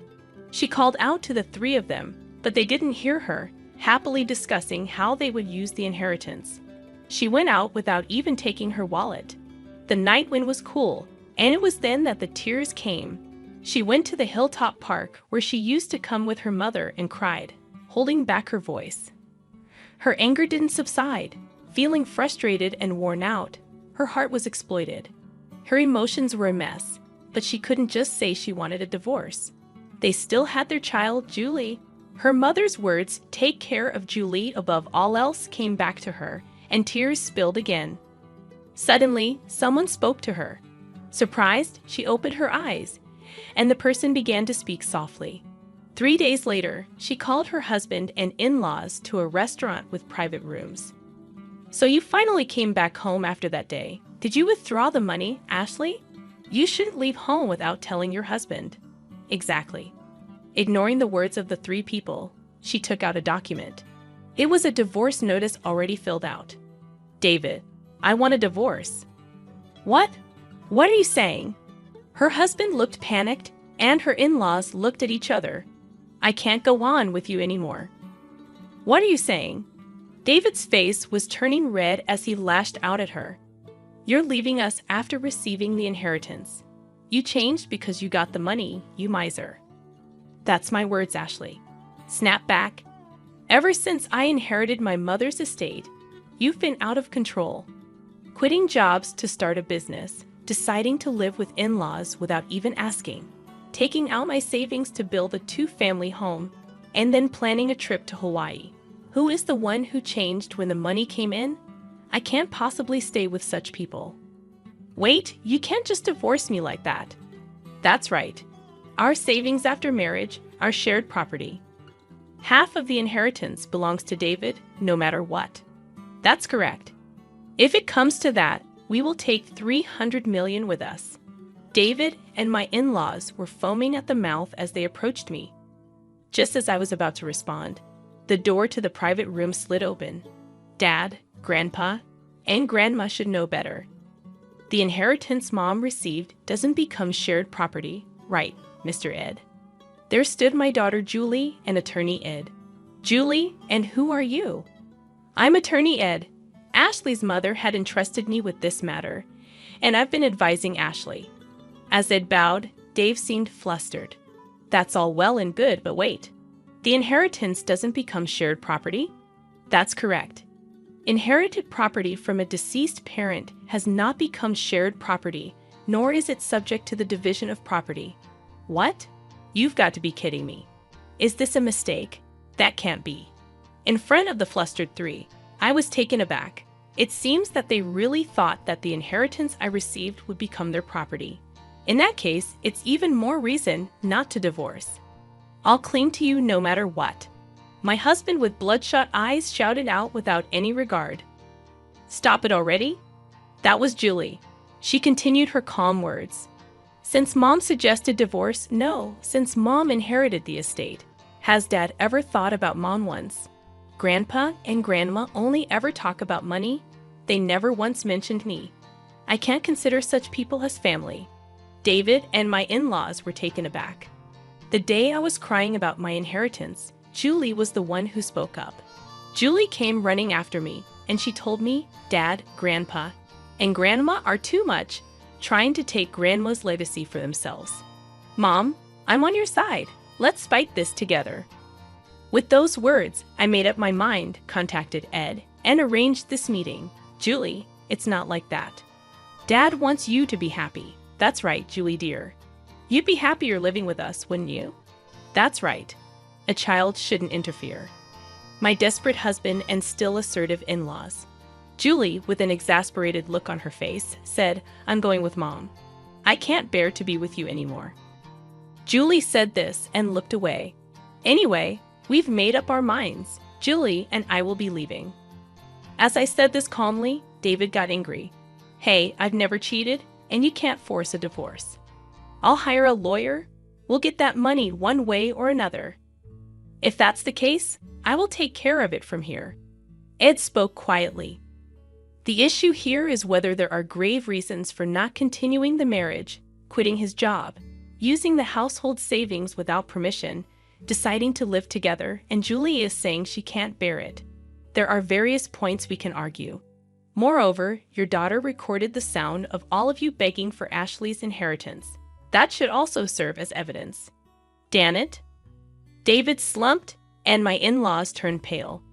After seeing that, Julie and I left the restaurant. A year later, thanks to Ed's efforts, my divorce with David was finalized. Julie and I moved into the house my mother had lived in, but there were several times when we received letters saying, I love you, come back, and David was seen loitering near Julie's school. So we asked Abe to apply for a restraining order. After that, it was quiet. According to the rumors, they actually did build a two-family home. My already retired in-laws had to work in a factory, and although David looked for work, he couldn't find any and is now doing manual labor. I heard from the neighbors that there were constant arguments in the new two-family house because of their troublesome fights. They became disliked by everyone in the neighborhood. Julie and I are still living peacefully, helping each other. A while ago, Julie said, I want to study abroad in the country where Grandma grew up, so it cut ties completely with my ex-husband. We made up our minds to move overseas. We used a bit of my mother's inheritance, but I'm sure she would be pleased. Now, Julie seems to be enjoying school every day, and I've started working as a teacher there. I hope these peaceful days continue.